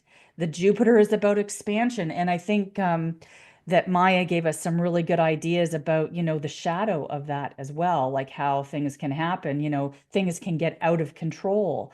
And this idea of Mars is like how we physically move through the world. And Mars could also represent the plane. Let's go to the next one. So again, just looking, I guess I just wanted to look at that Jupiter line as it, yeah, there it goes. Thanks, Lori. So it's just coming from her birthplace, and it goes all the way through and starts to, rise up to the other side. And it goes through all these little islands. So I thought that was super interesting. And it's the only local space line that comes through this area of the world for her. Okay, so this is what I wanted you to see. I, picked one of the areas that they said she potentially could have gone down. In fact, they feel that they found some artifacts on this particular island. But what I wanted you to see was this really weird thing that happens in aspects. So you can see that the first compass is her birth compass. That's the one that we looked at. And then the next compass I have at the top there is in California. Now, what you notice is that some of that extra trine that she had at birth isn't in California. So she doesn't have that nice little connection between the sun and the Uranus Saturn. It's lost. So it's lost feet on the ground. It doesn't mean that she doesn't still carry that imprint, but maybe she struggles to aspect it a little bit. So she's in California. This is where the flight went off, came from, where it originated from. And then now here's the mind bender looking down at the chart for the island, the potential island. And I kind of looked like I dragged the compass all through there to see what kind of aspects we were getting. And all of a sudden, we've got this pure opposition. So, it's really interesting how all of a sudden all of those planets now have come into opposition. She doesn't have all of those aspects. She doesn't have all those connections between the planets talking to each other, because we know that the planets in aspect are talking to each other. And how are they talking to each other? Who's going to be in charge? Who wants to be in charge?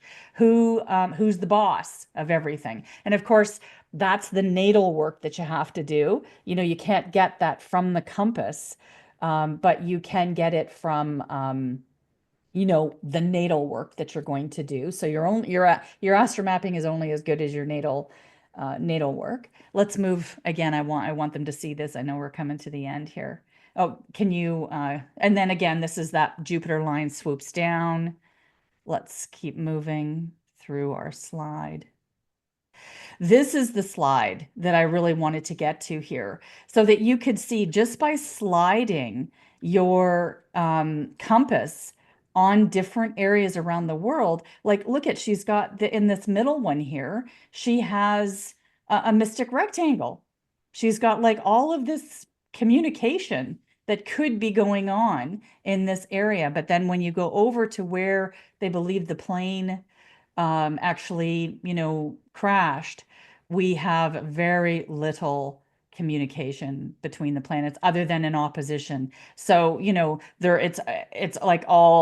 it's just this hard communication between, of course, this Uranus Saturn north node actually, and all of the rest of her being, of how she communicates. So I just wanted to bring this idea to you that some places on Earth it's easier for us to communicate. And it doesn't mean that if you're in another part of the world that, we've got right in the same area, just over a few hundred miles, we've got this beautiful mystic rectangle. And, and then a few hundred miles, to the east, there's nothing, the communication is gone. So I just wanted to sort of like get you interested in this, to go, what is that all about? And what does mine look like wherever I've traveled? So whenever I travel, I always bring up a compass so that I can see what are the aspects where I'm traveling to, what kind of experience, feet on the ground, am I going to have? Because this is about, the compass is about me. It's about how I'm emanating my energy into the environment and getting feedback from that, or no feedback, as she was getting at the very end there. So I hope I've made you excited about the compass, and maybe introduce something new to some of you if you haven't explored the compass. and get you looking at those maps. So it's pretty easy to pull up. And this compass is also available on astro.com and in other programs as well. The Mac one, the Mac version has it. What the Solar Fire has it. They don't all have the aspects in the center, but remember, aspects are just simple math. So it's pretty easy to come up with the aspects. Even if they're not drawn out for you, you can figure them out. And I think that was it for and then I just did some close-ups. Yeah. Okay. There was a question. This is Sirius software, Tamara, is that right? Actually, it's Horizons, which is within the Sirius program. Yeah. Oh, okay. So it's Horizons for those of you who were asking. Horizons, yeah, inside Sirius software. Okay. Thank you. Okay. Beautiful. Thank you so much, Tamara. And what we're going to do is get through, let all the presenters do their presentations, and then we'll have a panel. So we'll be able to get to some of your questions and hang tight. So I want to introduce Ralph, our next presenter. Ralph is a practicing intuitive astrologer since 2010. He is a certified master evolutionary astrologer under Stephen Forrest and certified in astrocartography relocation astrology under Jim Lewis. Ralph is refining his cutting-edge astrocartography map software, as well as developing new astrology apps. He sits on the board of NCGR San Diego chapter as the librarian. He is known for blending evolutionary astrology with locational astrology, and you can find him at astro-map-links.com. In the charts that Ralph will be presenting, he'll be using the Placidus house system. Are you ready, Ralph? I am. Okie dokie. All right. Thank you, everyone. Thank you, Tamara. And I just wanted to take a moment and just kind of stay present in the real world and just take a few moments to pray for all the people in LA that are dealing with quite a bit of turmoil and potential relocation. So just send them a big collective hug.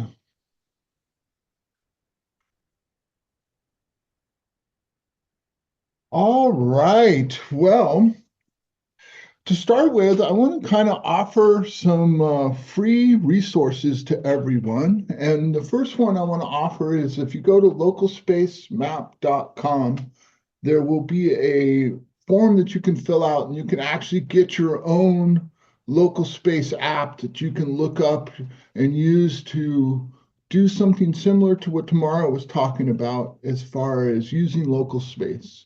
And then the other thing is that if you go to geodeticmap.com, you can actually, for free, look up your own geodetic map based off of your birth time or birth date. And also the link that's up there now is Amelia's map, and the one we're going to be talking about here shortly.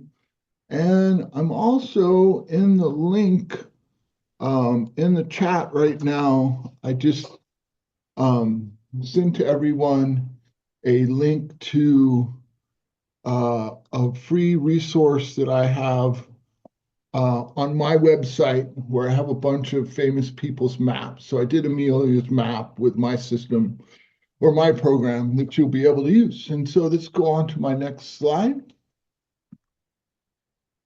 So geodetic mapping system is another way to take the birth chart and put it out onto the Earth. And it's relatively simple in the sense that it takes the zodiac degree based off of 360.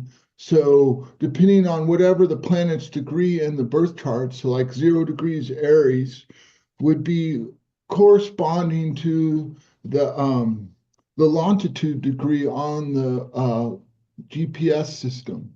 So 0 degrees of Aries is 0 degrees of longitude, and that's for the midheaven. And one thing that's really nice about the geodetic system is that it's the only astromapping system that does not require or need birth time. Now, depending on whether or not you're looking at the moon line or not, that is the only one that moves any significant amount in any given day. So the nice thing about that is that you can look up people's maps that are not, that you don't have birth time on, or if you're suspect of your birth time. And so the first couple of maps we're going to look at are Amelia's map for her birth date. Now, a couple things about this resource that I have online, and you can actually go to that geodeticmap.com and follow along a little bit. So because of the nature of software, the time difference between local time and the UTC time, which is all astrology is calculated on the time in Greenwich, you might have to enter in a different time as far as onto the program to get the correct dates show up. And then also you'll notice that some of the dates will not seem right because they're showing you local time rather than UTC time. So a couple things that I wanted to point out is that we're looking at the area in which she took off and was supposedly going to. So if you look at the circles off to the right, that's the island that she was landing or supposed to land on.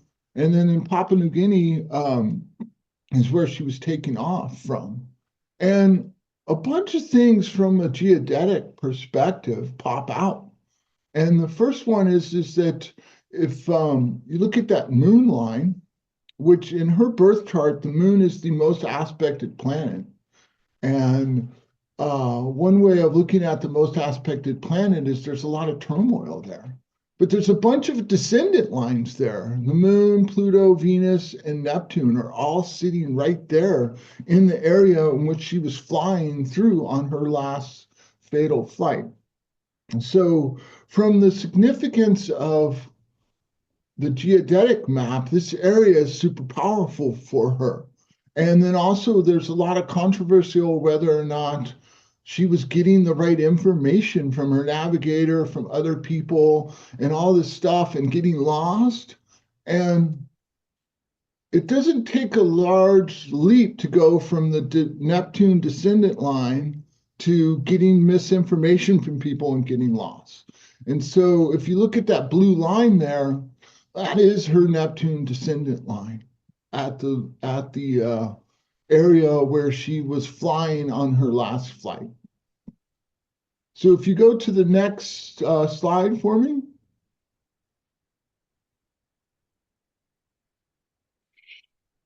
So if you think about astrocartography, and we all talk about astrocartography in a bunch of different ways, and a lot of people are like, oh, avoid your Pluto line, avoid your Mars line, all these different things that a lot of people will talk about avoiding.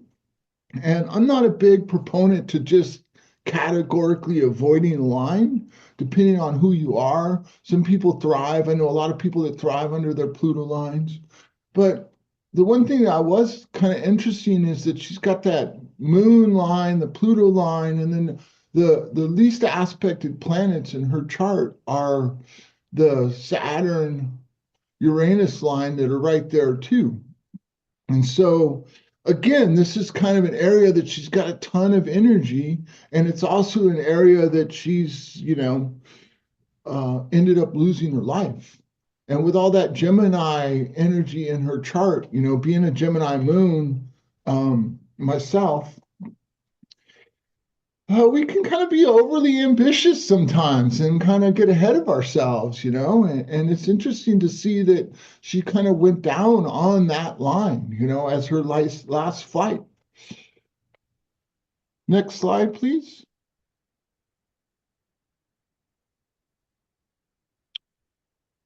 So again, I've kind of already talked a little bit about this slide, but it's that Venus-Pluto Neptune lines are all right there. And if you look at that in her birth chart with all that Gemini energy, and these are the descendant lines, this is kind of an interesting, auspicious area that, if I was choosing where to fly or where to potentially not get lost, this would definitely not be an area I would choose. Just because the chances of something happening in this area is pretty interesting. And this is one of the things that I'm so passionate about geodetic maps, because a lot of times the natal lines won't show you things, but when you look on the geodetic line or you look on it from that perspective, a lot of different things will pop out for you. And so once again, this is kind of an interesting, auspicious thing. Okay, next line.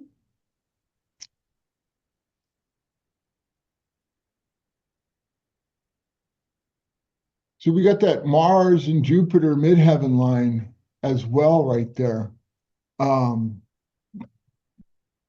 Which, it's like, interestingly enough, you think about, flying where Mars and Pluto, Jupiter, all those energies are right there, which again, from the geodetic perspective, really kind of speaks to this area as being a powerful area.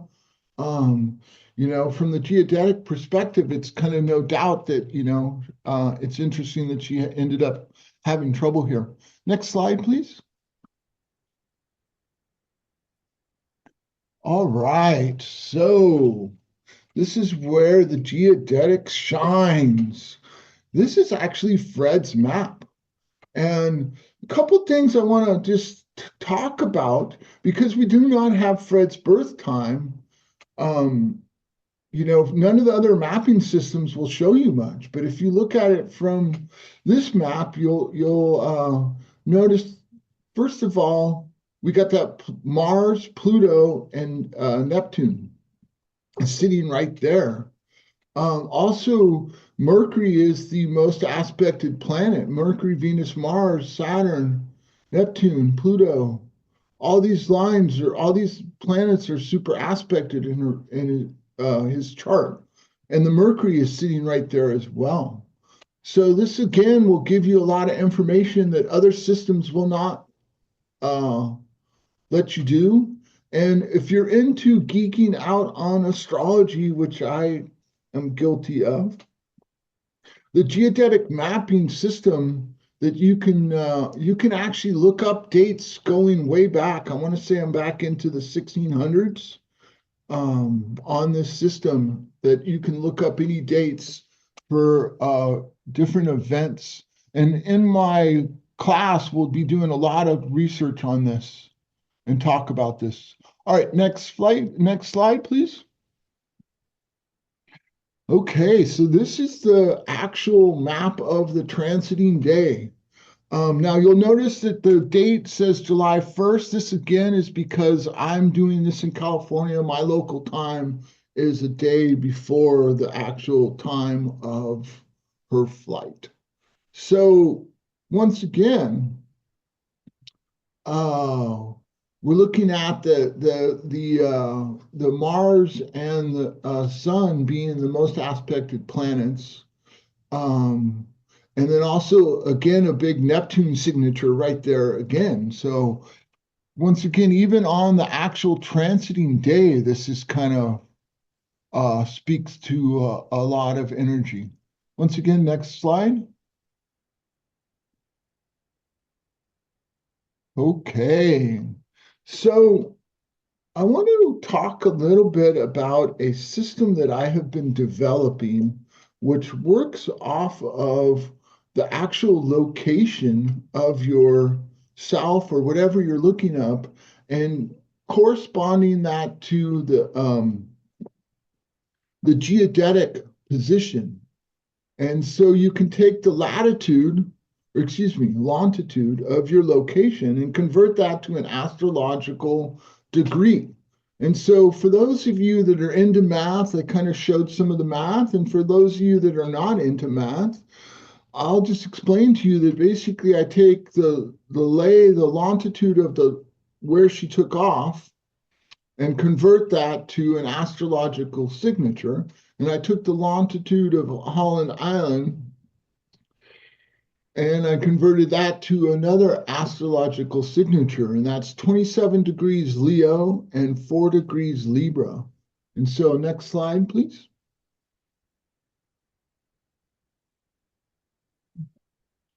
So a couple things that just like kind of interestingly like hit me over the head when I looked at this is that from the aspect of the transits of the day, this is the transiting chart of the day she took off. The location she took off the astrological signature, remember, was at 27 degrees Leo, which is in a semi-sextile to Pluto in the chart, which I thought was auspiciously not a good thing from the perspective of, that. And then the other thing that was also kind of just as equally auspiciously interesting for me, and this is again with astrology, we're all students, we're all learning, we're all trying to evolve the study of astrology. And so by looking at different techniques and then taking them into the real world to see if there's any validation there, there's another thing that was really interesting in the sense that Saturn at 4 degrees of Aries is opposite the location that she was landing at, which again was an auspiciously interesting thing that I found by looking at this. And this is something that I am going to get into in my class. This is a new technique that I've been developing. As far as I know, no one else is using this system. And I'm kind of bringing it out into the world today, which is kind of interesting in the sense that with this particular location, that it's actually pretty cool. And my time is running out. So once again, next slide.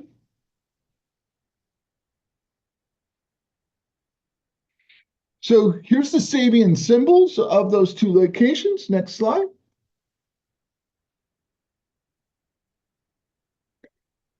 And then again, next slide. Okay, so that is me. If you want to look up some of my work, you can look up my website. I also sent a link to everyone where I'm giving you a 50% off of one of my astrocartography maps. So if you want to get your own astrocartography map, follow that link. I'm giving you 50% off. And with that, I think I am right on time. Thank you. Thank you. Thank you so much, Ralph. And thanks for those offers. Yeah. So Ray has put those links also in the chat box. So if you didn't grab them off of the presentation, you can get them in the chat box.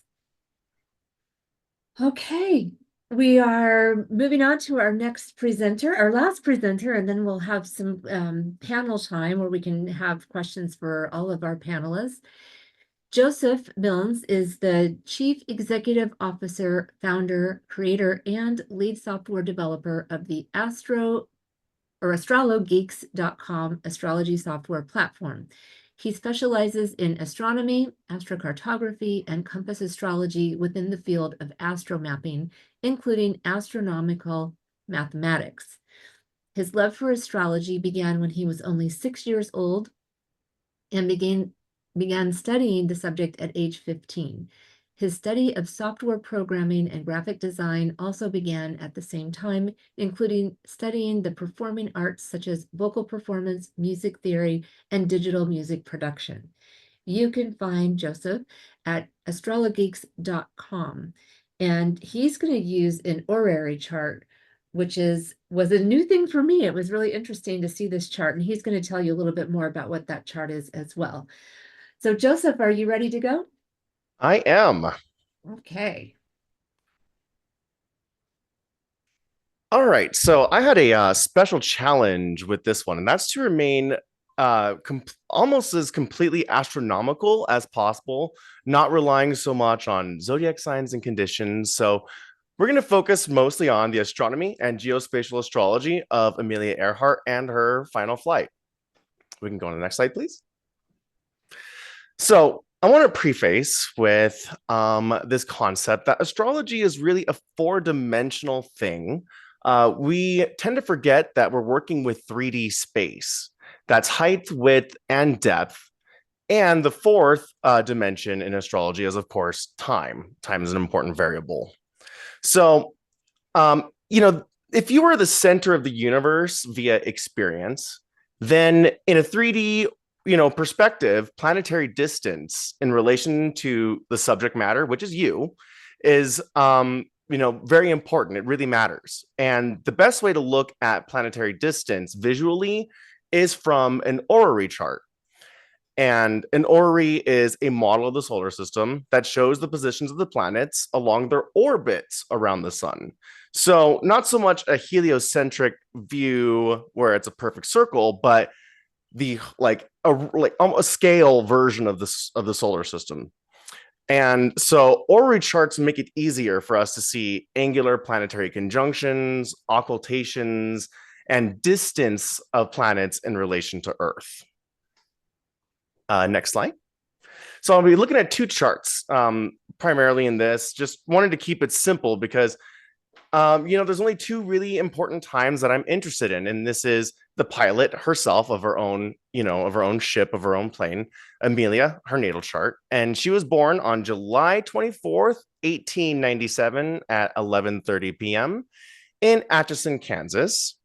And we also want to look at the moment of last contact, really just the transits, what was going on in the sky around the time that she started having communication troubles and when she went missing. And that was around 8:55 a.m. local time on July 2nd, 1937. And we're emphasizing, again, the difference between local time and UTC time.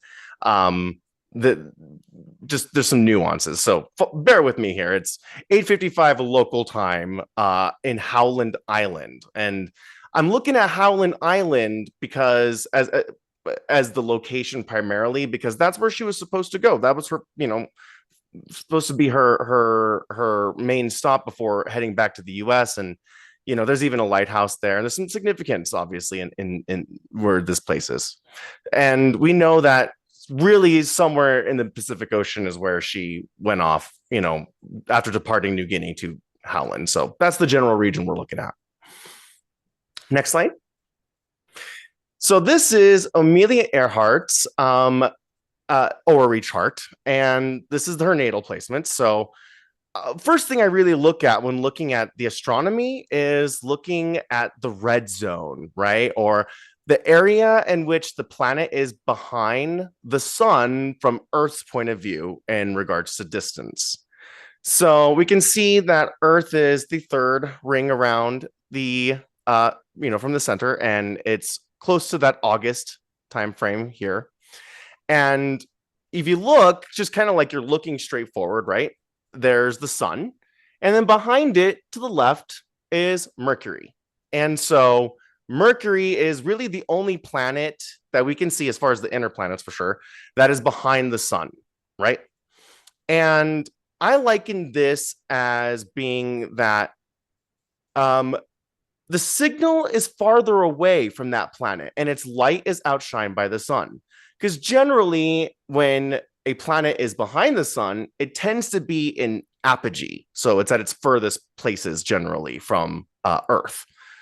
So there's that distance, there's that delay, there's and we're talking about Mercury. So think about this delay and this outshininess, difficulty maybe, in regards to communication, writing, travel, commute, mathematics, cognitive ability, how we fly a plane, right? Messages that we're receiving electronically, all of that, right? And it should be noted that, Amelia did not really know her latitude, longitude coordinate systems that well. There were some miscommunications in her final flight about what those coordinates should be, because she really, she really was able to pull off flying across the world without knowing time zones and coordinate systems that well. Yet she almost made it to her, she almost made it to the end. She pulled off a fantastic feat despite having this, what you would seemingly think you would need to absolutely know in what today's standards are. So then just another interesting thing is just Venus is the closest body to the Earth other than the moon. So the moon's always going to be the closest body. But, the inner planet here, Venus, is the closest body. And so she's going to be seen as like a reverend female figure, strong female figure, just, with that strong Venus being so close. So Venus is close. Mercury in its cycle is further away and farther than the sun. So that's interesting to note. Then next slide, please. The further out we look in space, the more interesting things we see with the outer planets and such. And there's some other considerations to take in when just looking at an orrery chart, like, what planets are visible at what times of the day. Because when a planet is visible geospatially, it has more exertion. So take note here of like the times of days. So this chart shows like a color version of like, where the visibility is, where green is visible all night and red is behind the sun. Blue is visible at evening or at night, and then the purple is visible in the morning. So quick shortcut, red behind the sun, green visible all night, blue as a evening star, and purple is a morning star. So one thing we can really see from an orrery chart is ecliptic conjunctions and just conjunctions in general. Because if you look how that Uranus-Saturn is in relation to the tiny little dot in the Earth, it's orrery charts are hard to see, but you can see Earth is close, is pointing to Uranus and Saturn. So when we have ecliptic conjunctions and oppositions, those are going to be like the strongest aspects when they happen in the ecliptic, because they will manifest geospatially. And so let's keep an eye on these two, and it's going to be Uranus and Saturn, because those are the conjunctions of the most notable features we can see in aspects wise, right? And then Saturn and Uranus is going to be visible in the daytime. I'm sorry, it's visible in the evening, sorry. But Neptune is going to be visible in the morning. So I had that opposite. You'll see that they actually all flip when we go to the day that she disappeared. So bear this in mind, they all flip. So that's just the main point. Next slide, please. So this is the like orrery of her last contact, or last time that she made communication. And similarly, at this time of the year, on this date, by the way, going back, that's July 2nd, 1937. So Mercury is again behind the sun. It's in the red zone from Earth. So again, at this time of year, the signal is farther away by transit. Its light is outshined by the sun. And thinking again about Mercury, it's going to be a time when the communication and traveling and commute is going to be more difficult because of the sun blocking it, right? And Venus again is in similar distance to the Earth, like in its angular relation. That's just interesting. It's close, but not the closest one this time.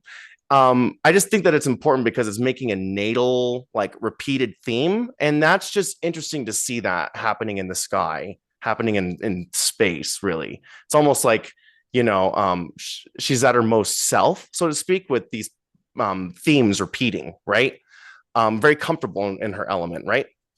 But Mars is instead the closest body, malefic Mars, right? And he's visible all night, and he's the one that's closest to the Earth. So, I don't know if you know much about her story, but, at the time that she departed, she, obviously had left with Fred as her co-pilot. There was a man. And the communications she was supposed to be receiving were controlled by these men who were running the telecommunications. And they actually stood back and didn't correct her on the coordinates before these difficulties that had came into manifestation. So that greatly contributed to, some of the events that transpired. So just some notes on that. Next slide, please.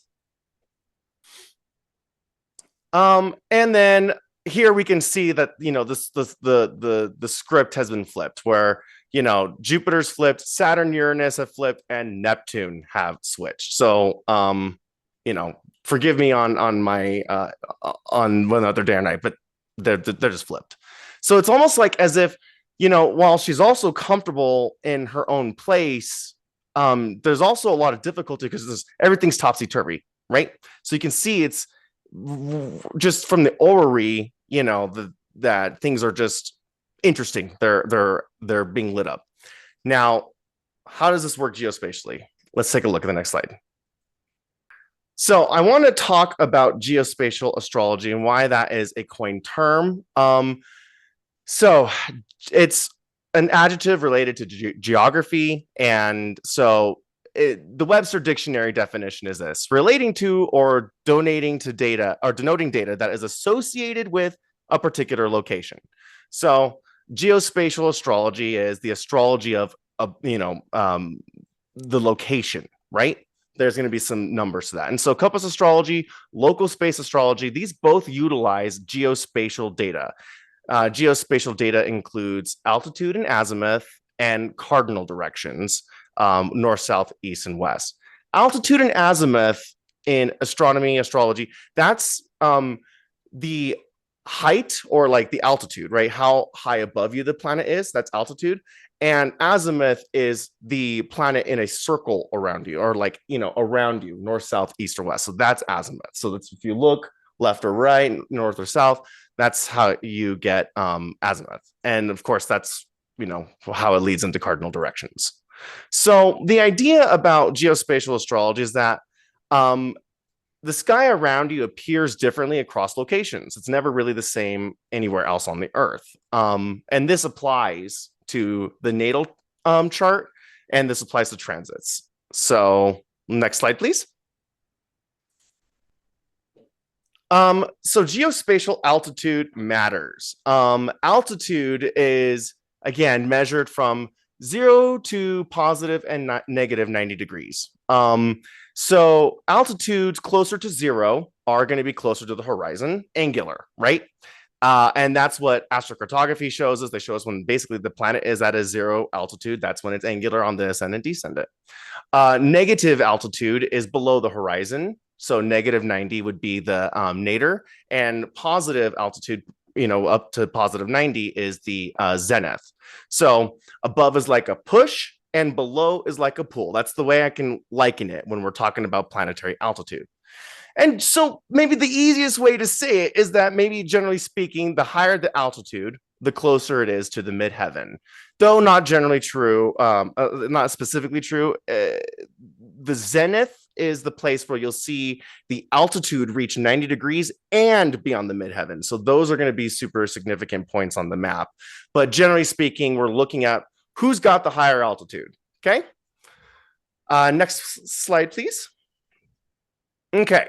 So this is, I only have a minute left, so I'm going to try and rush through this.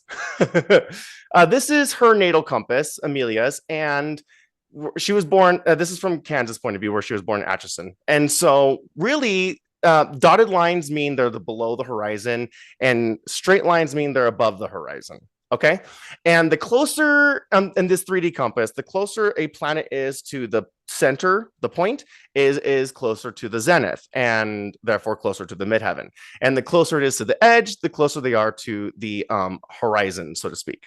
So this compass shows us that where she was born, more west than south, Uranus and Saturn were above the horizon, but they're close to the horizon too.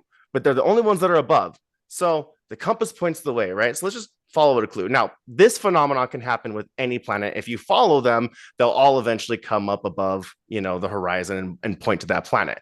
But where she was born, this is where we're going to take significance. So let's head southwest, shall we? And take a look at the next slide. Well, well, but we can see here that southwest is definitely where she was supposed to be heading. And this is the Howland Island that, she was supposed to make her final destination. So it is clearly more southwest. And this is where we're going to see Saturn and her relocated Saturn, Uranus gain altitude. So let's take a look at that. Next slide, please. And yeah, so when we relocate her natal compass to Howland Island, we can visually see now that Uranus and Saturn have gained altitude. So when you think about Uranus, you're thinking about sudden, and you're thinking about Saturn, you think about stops, right? Blockages or difficulties, right? And you know, you got to look that where she's facing, as the more she's heading, you know, east, and her Sun and Mercury are going to be behind her. And, you know, Mercury is above the horizon, Sun is above the horizon, right? But right, very angular, right? On the descendant. We can see Sun on the descendant visually here. And so it's almost like, considering that her Mercury at the time, you know, natally is behind the Sun and how close they are, it's almost like geospatially, it's a cazimi, right? So the light, the information, it's behind her. It's not reaching through to the front. It's being blocked. Next slide, please. All right, so this is just a comparison between the natal on the left and the relocated on the right. And this is, again, what we mean by encompass astrology and geospatial astrology, that, you know, where you're at, the planets don't look the same. They never really look the same. And so on the left, where her natal is, you can see that Sun and Mercury are below the horizon. At the top, they're pretty northwest. And they're far apart. They're kind of split apart. But we go, you know, where she is on Howland Island to the right, they're conjunct. They're in cazimi. They're again to the west, more northwest. Yeah. So what doesn't change is the tightness of Uranus and Saturn, but rather their altitude, right? Because that's a really tight conjunction. So let's take a look on the next slide, please. And so this is her final transmission, and I wanted to make some notes on this. So Amelia and Fred departed New Guinea heading for Howland, and transmission is assumed to have been made in the Pacific heading northeast. So this is a place on Earth, by the way, where sunrise and sunset is in like extreme times, as late as like 10 and 11 o'clock in the morning and at night. Crazy. And she departed from an area, right? We've seen in the previous presenters, she departed from an area where there was a lot of strong angular energy, a lot of those planetary lines. So, you know, and she also left at night, and darkness contributes, right? Light, dark. We have to consider the sect, right? Jupiter at the time is retrograde, not great for traveling. And one thing that's notable here, and I know I'm rushing through this, is that if you're looking through astronomy software, or if you use my software, Astrologeeks, AstroCloud, and Meteor, we can take a look at the altitude, but you'll notice that over time in any astronomy software, Saturn has the highest altitude of any planet over the course of time as her flight goes on. Saturn gains altitude and remains the dominant altitude planet, the one that's visible, the one at the highest altitude, assuring she could never reach her destination. It's a blockage, right? So transit Saturn. The Saturn in the sky is also highest altitude. Relocated and transit, both Saturns up there. Very interesting that you have this. There's no coincidence. And, you know, if you think about Saturn, what does it represent? Time itself. Time was working against her. She only had so much gas and so much that she could go before she would have ran out of fuel. So that was my bit. I am so sorry I took a few minutes longer. Here is just a visual representation again of the, if you use an astronomy software, this is the sky.live. This one I punched in, you can see the difference between UTC, whatever. But again, Saturn, highest altitude, about 60 degrees at the time that she made her last contact. The moon being below Saturn in its waning phase, and in astronomy, waning phase, that's destructive. So remember the light phase of the moon, super important. And yeah, that's what I got to say about it. And I actually have to make a correction. It's AM 207, not AM 200. Astronomy for AstroMapping for beginners. Me and Cindy will be teaching that this spring at Kepler 2025. So sign up and you know where to go. And yeah. We did it. We got everyone's presentation. Trying to see what time it is. Okay, we knew we were probably going to go over a bit. So thank you for all of you who are still with us. Thank you for staying with us. We really appreciate it. And I think that some of our panelists said they could stay later and take some questions. So I'm going to leave this here just for a moment. If you want to take a snapshot of the certificate, this is the AstroMapping certificate that Kepler College offers. You just received a sampling of all of our courses that are available and all of the faculty who teaches that. So I know it was a lot of information, and I hope that you learned a lot about Amelia Earhart. And if you want to take a course, you can feel free to ask us questions. I'm sure you already have asked some questions in the chat box, but we're going to move on to questions. So I'm going to stop sharing. There we are.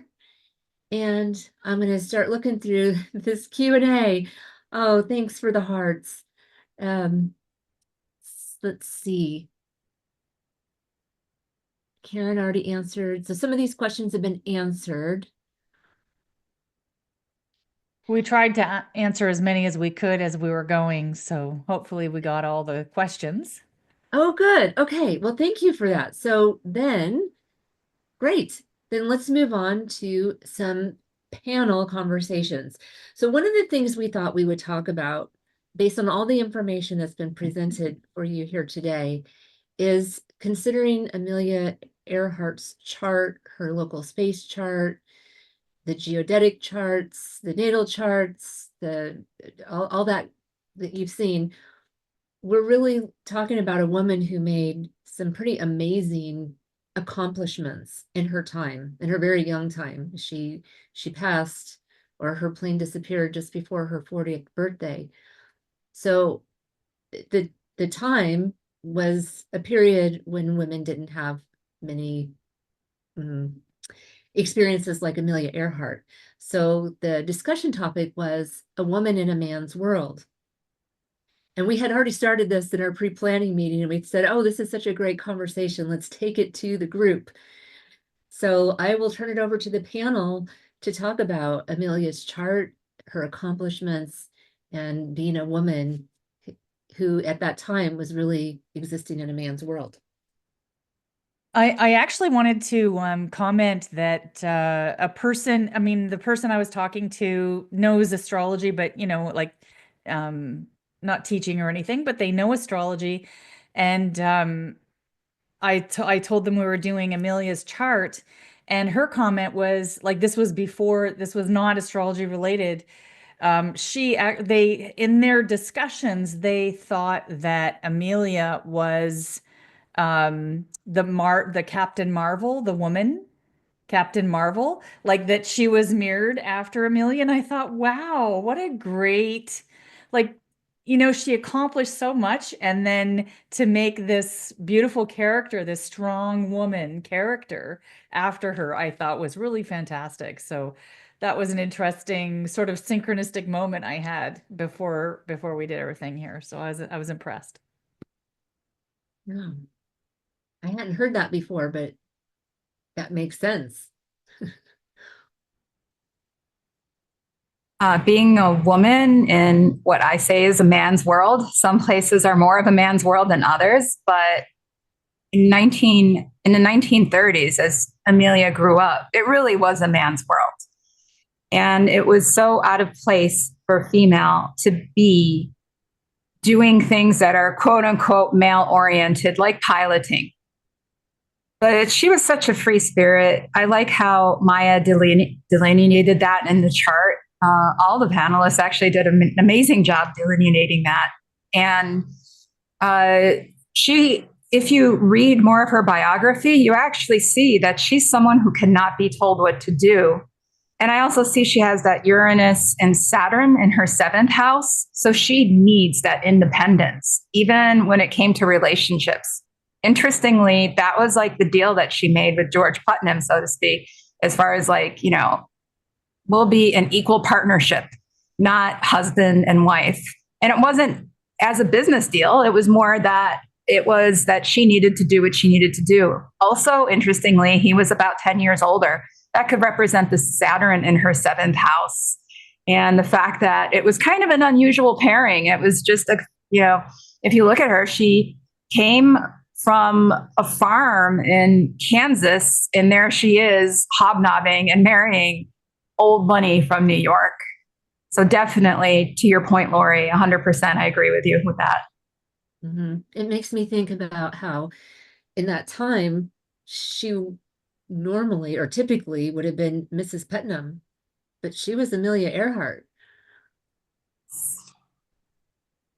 Mary is asking, if you were Amelia Earhart's astrologer and she came to you before embarking on this flight, would you have cautioned her on going based on the information presented and pinpointed the most challenging areas? My answer to that is she wouldn't have listened to us, but I want to hear from the other astrologers here.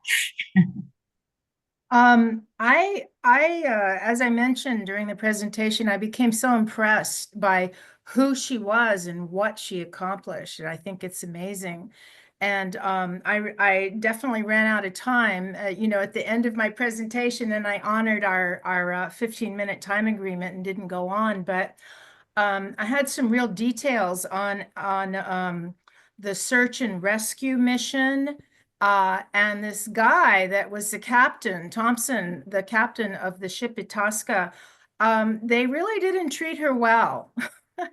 There was a search done, and he was at first he was kind of honored for being such a brave searcher, but as the Navy and Coast Guard looked into his actions, it was really determined that he didn't really make an earnest search. And as Joseph mentioned, she did not have the correct coordinates, and the captain of the Itasca knew that, and he could have gotten them to her. And I really felt that a lot of this was kind of this guy's ego in not wanting this woman to really be successful and get the honor. And the more I looked into it, it just really started becoming very, very apparent to me. And I think if she had been supported by the people that were supposed to support her, I think she would have made it.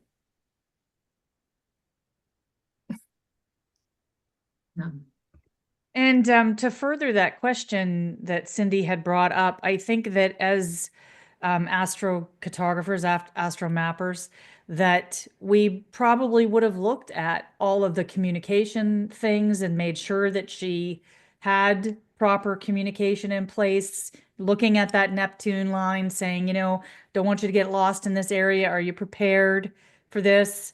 So I think that's what our job would be to inform her about some of the things that we see and like fill her toolkit to make sure that she had everything she needed to succeed in the journey. That's what my goal would be. Morgan Luerio is saying a horary chart at the time of her last flight would have been interesting. I love all the perspectives and information. Thank you. Actually, we're looking for someone that does horary with astrocartography. So approach us. It's really, I would love to see those two combined. I think it would be such an enriched layer. Thank you for that comment. It's interesting when you look at her chart and you think about that moon, Pluto, Venus, Neptune, and Gemini, and that question of would you have recommended her to do that flight or not? And the first thing that kind of pops into my mind being a moon in Gemini, it's like, this is not someone who's going to die of old age. This is someone who's going to, she's going to go for it. And so it's like, do you stop someone from, doing something they're supposed to do or not? That's that one question I think all of us astrologers, and especially myself, often struggle with as far as helping people understand the astrology of what they want to do versus what they want to do and practical or not practical. But I don't know, that moon, Pluto, Venus, Neptune, and especially with the Mars, Jupiter, it's just like, it's definitely had the foot on the gas her whole life. Yeah, she was very interesting. And I just, one other comment from Arielle's presentation, when she showed that photo of Amelia with the helmet on, just that flat aviator's helmet.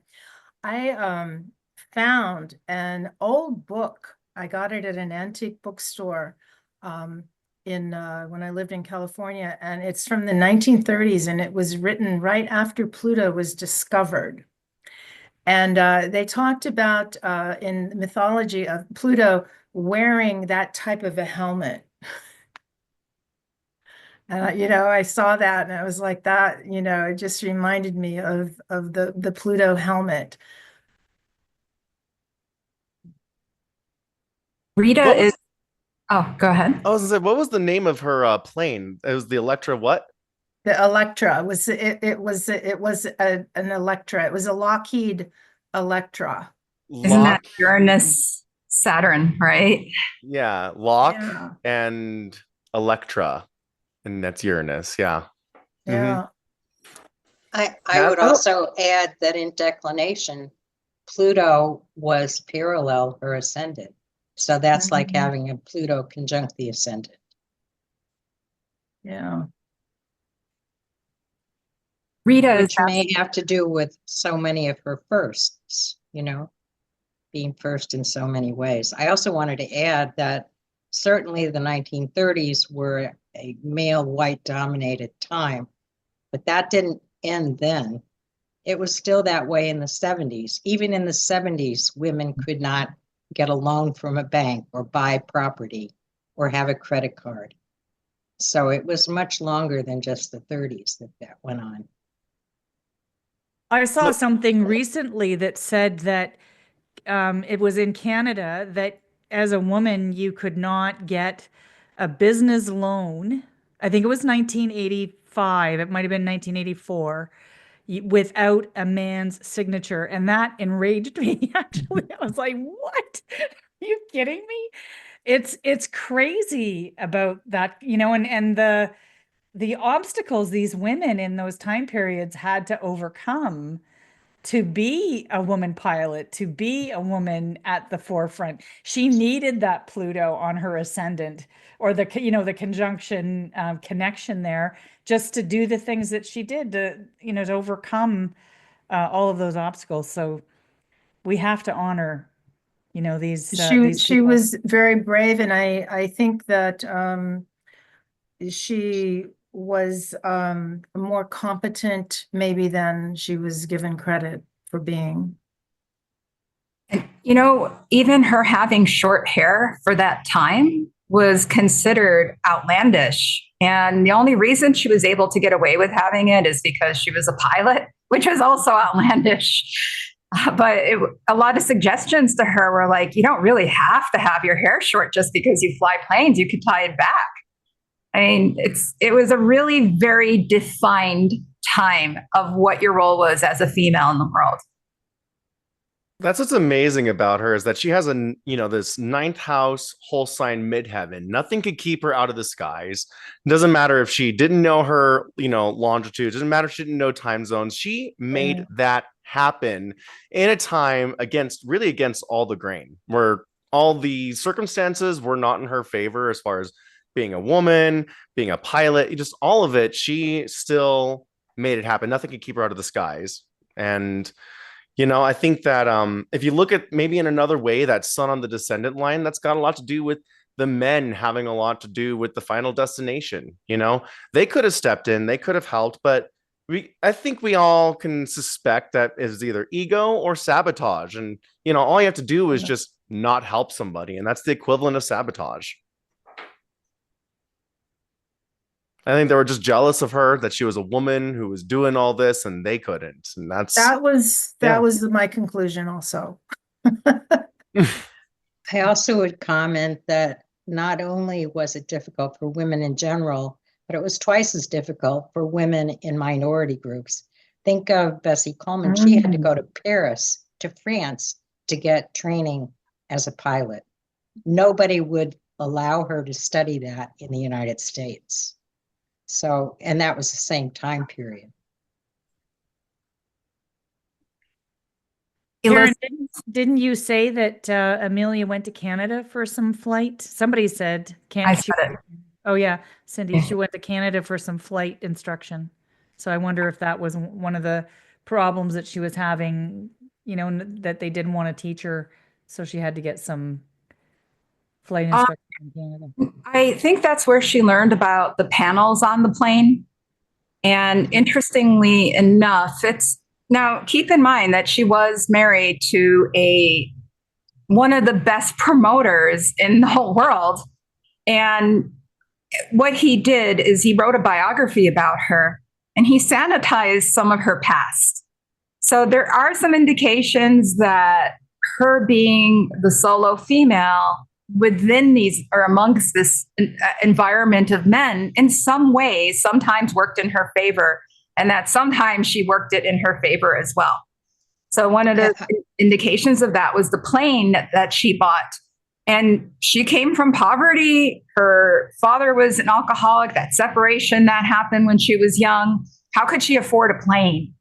And it was, she was in the field, so likely she could get lucky, but at the same time, some guy had to give her a break as well. I believe she did get some training for piloting in the United States. Remember, it was in Long Beach that she got so interested. So she contacted someone through there. Initially. I heard, in Canada. Oh, initially, that's interesting because I heard she got started in Canada. I don't know if the laws were different or what was going on. And that's what opened the door for her to do it in Oakland. And I think it was published that she initially started in America because in the publishing, they wanted to make it an all-America thing. And she got a lot of endorsements. I mean, she was like one of the first people that is, kind of in the sports world in some way. I mean, it does take a certain level of fitness and stamina and, mindset. And you have to be in good shape, obviously. But she was one of the first people that got all those endorsements. And one of them was for, gosh, I think it was, it passes me, but I think it was for some cigarettes. And it kind of marred her reputation. So they immediately cleaned it up by sending her to like a children's hospital and making her do nurturing female things. And they really wanted it to be all American though. So I wish they kind of spoke more about the Canadian experience for her. I think I remember seeing pictures of her with cigarettes. It's the thing to do. Elizabeth in the chat is saying she wanted to thank everyone for all their fascinating investigations into this mystery. And she said, I especially like the helmet influences of both Pallas Athena and Pluto. What about trying relocating both her birth and the transit of death to Athena temple?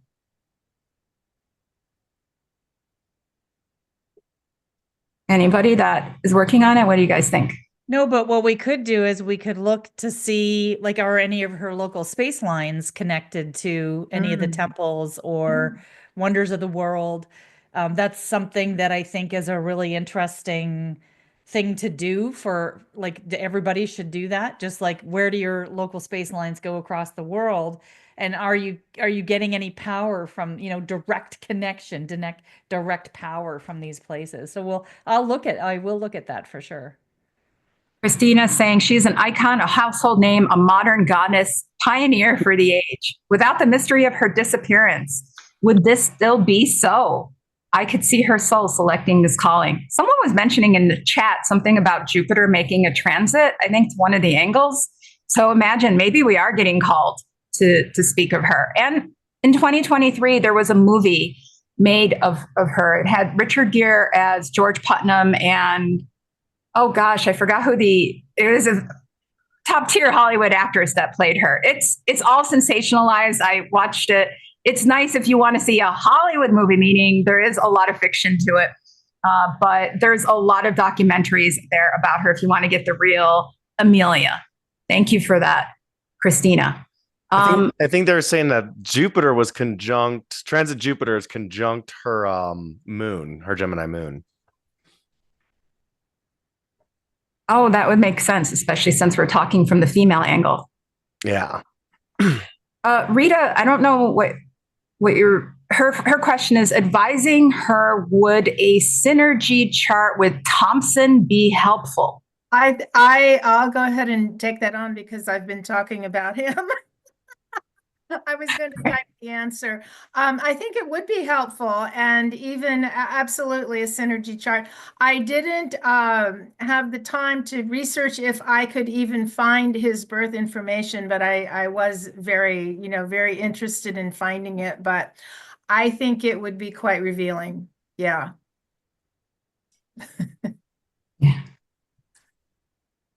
I mean, no matter what, she really just, she left from strong planetary angular energy when she debarked on her mission.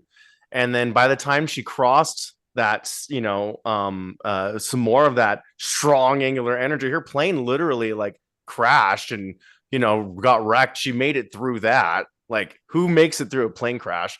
Yeah. And, it's rebuilt. And it's at that time that, this antenna wasn't put back on. She thought it was junk because it was just, to her weight. And, this is really a manifestation of a time of, when wireless technology was new and experimental. And, that would be the, a Uranian nature at the time, it'd also be very Uranus. So, there's a lot of newness and exploration and a lot of pioneering that happened around that time. It should have been shortly after, like maybe 15 years after the Titanic sank. And, so it's just one of those times where communication was, where we're getting worked on it. Wireless communication was being built. So there's going to be some historical, stuff related to it. Yeah, they were looking for smoke signals from that boat, from the Itasca. Yeah. Actual smoke signals. Tamara, I thought it was very, very interesting what you said about the showing the compass, though, how the compass settings changed. That was, I think, also really dramatic. What do you think? I was think just going to she would've- say that. Yeah, that because and you're talking about the Saturn Uranus, and that was in opposition to everything else in that compass. That was crazy because was it her lack of knowledge of the new technology, or that, that not desire to jump in? I mean, she was a Gemini. How could she not want new technology? All Geminis are like, technology, let me at it. So it is interesting, but maybe that Saturn, was a part of that, that the old way trying to, reach the new way. But that opposition boggled my mind. And I even thought if you could use that compass when you were trying to find her, put that compass over that island, and wherever that Uranus Saturn was, maybe that's where she crashed. I mean, that's what I was thinking as well. So the compass may even help in searches. I mean, it's uncharted territory. Yeah. Curious to see where the zenith for them are. Yeah. Saturn, Uranus, yeah. Yeah. Because that really did have a lot of just very physical, overt manifestation. It was just a very obvious thing on her compass, just stood out. Yeah. And someone's asking, and this was to you during your presentation, Joseph, a planet at 0 degrees on the midheaven line means it's stronger because it's closer? No. So a planet at 0 altitude is going to be on the horizon. So it'll be the ascendant or descendant. All right. And if it's at positive 90 or negative 90, okay, that's where it's going to be on the zenith and conjunct the midheaven. Exactly. Okay. So that's, and then of course the opposite for the nadir or IC. So it's 90 for the zenith, and 0 for the horizon. So regarding altitude. Excellent. Okay, well, we are going on 3 hours. Yeah. 3 hours and 40 minutes. Questions. That's amazing. Thank you. Yeah, for it went fast. you. It's gotten dark for Cindy. I can see how it's dark Yeah, when we watch outside. this. Joseph, looks like it's kind of dark there. It's starting to get there. Yeah, It's dark where I am. Yeah. Well, I just want to thank all of you for your amazing presentations. And Arielle, I know she had to jump off early, but thanks to all of you. You can see all the hearts and the hands clapping. This was a fantastic presentation. Thank you to all of you who stayed with us the whole time. I mean, really appreciate you sticking with us. And we hope to see you in an AstroMapping class soon. And of course, we'll be back with more webinars for you. So thank you again, and we will Bye, see you everybody. next time. Thank you. you. Bye. Bye.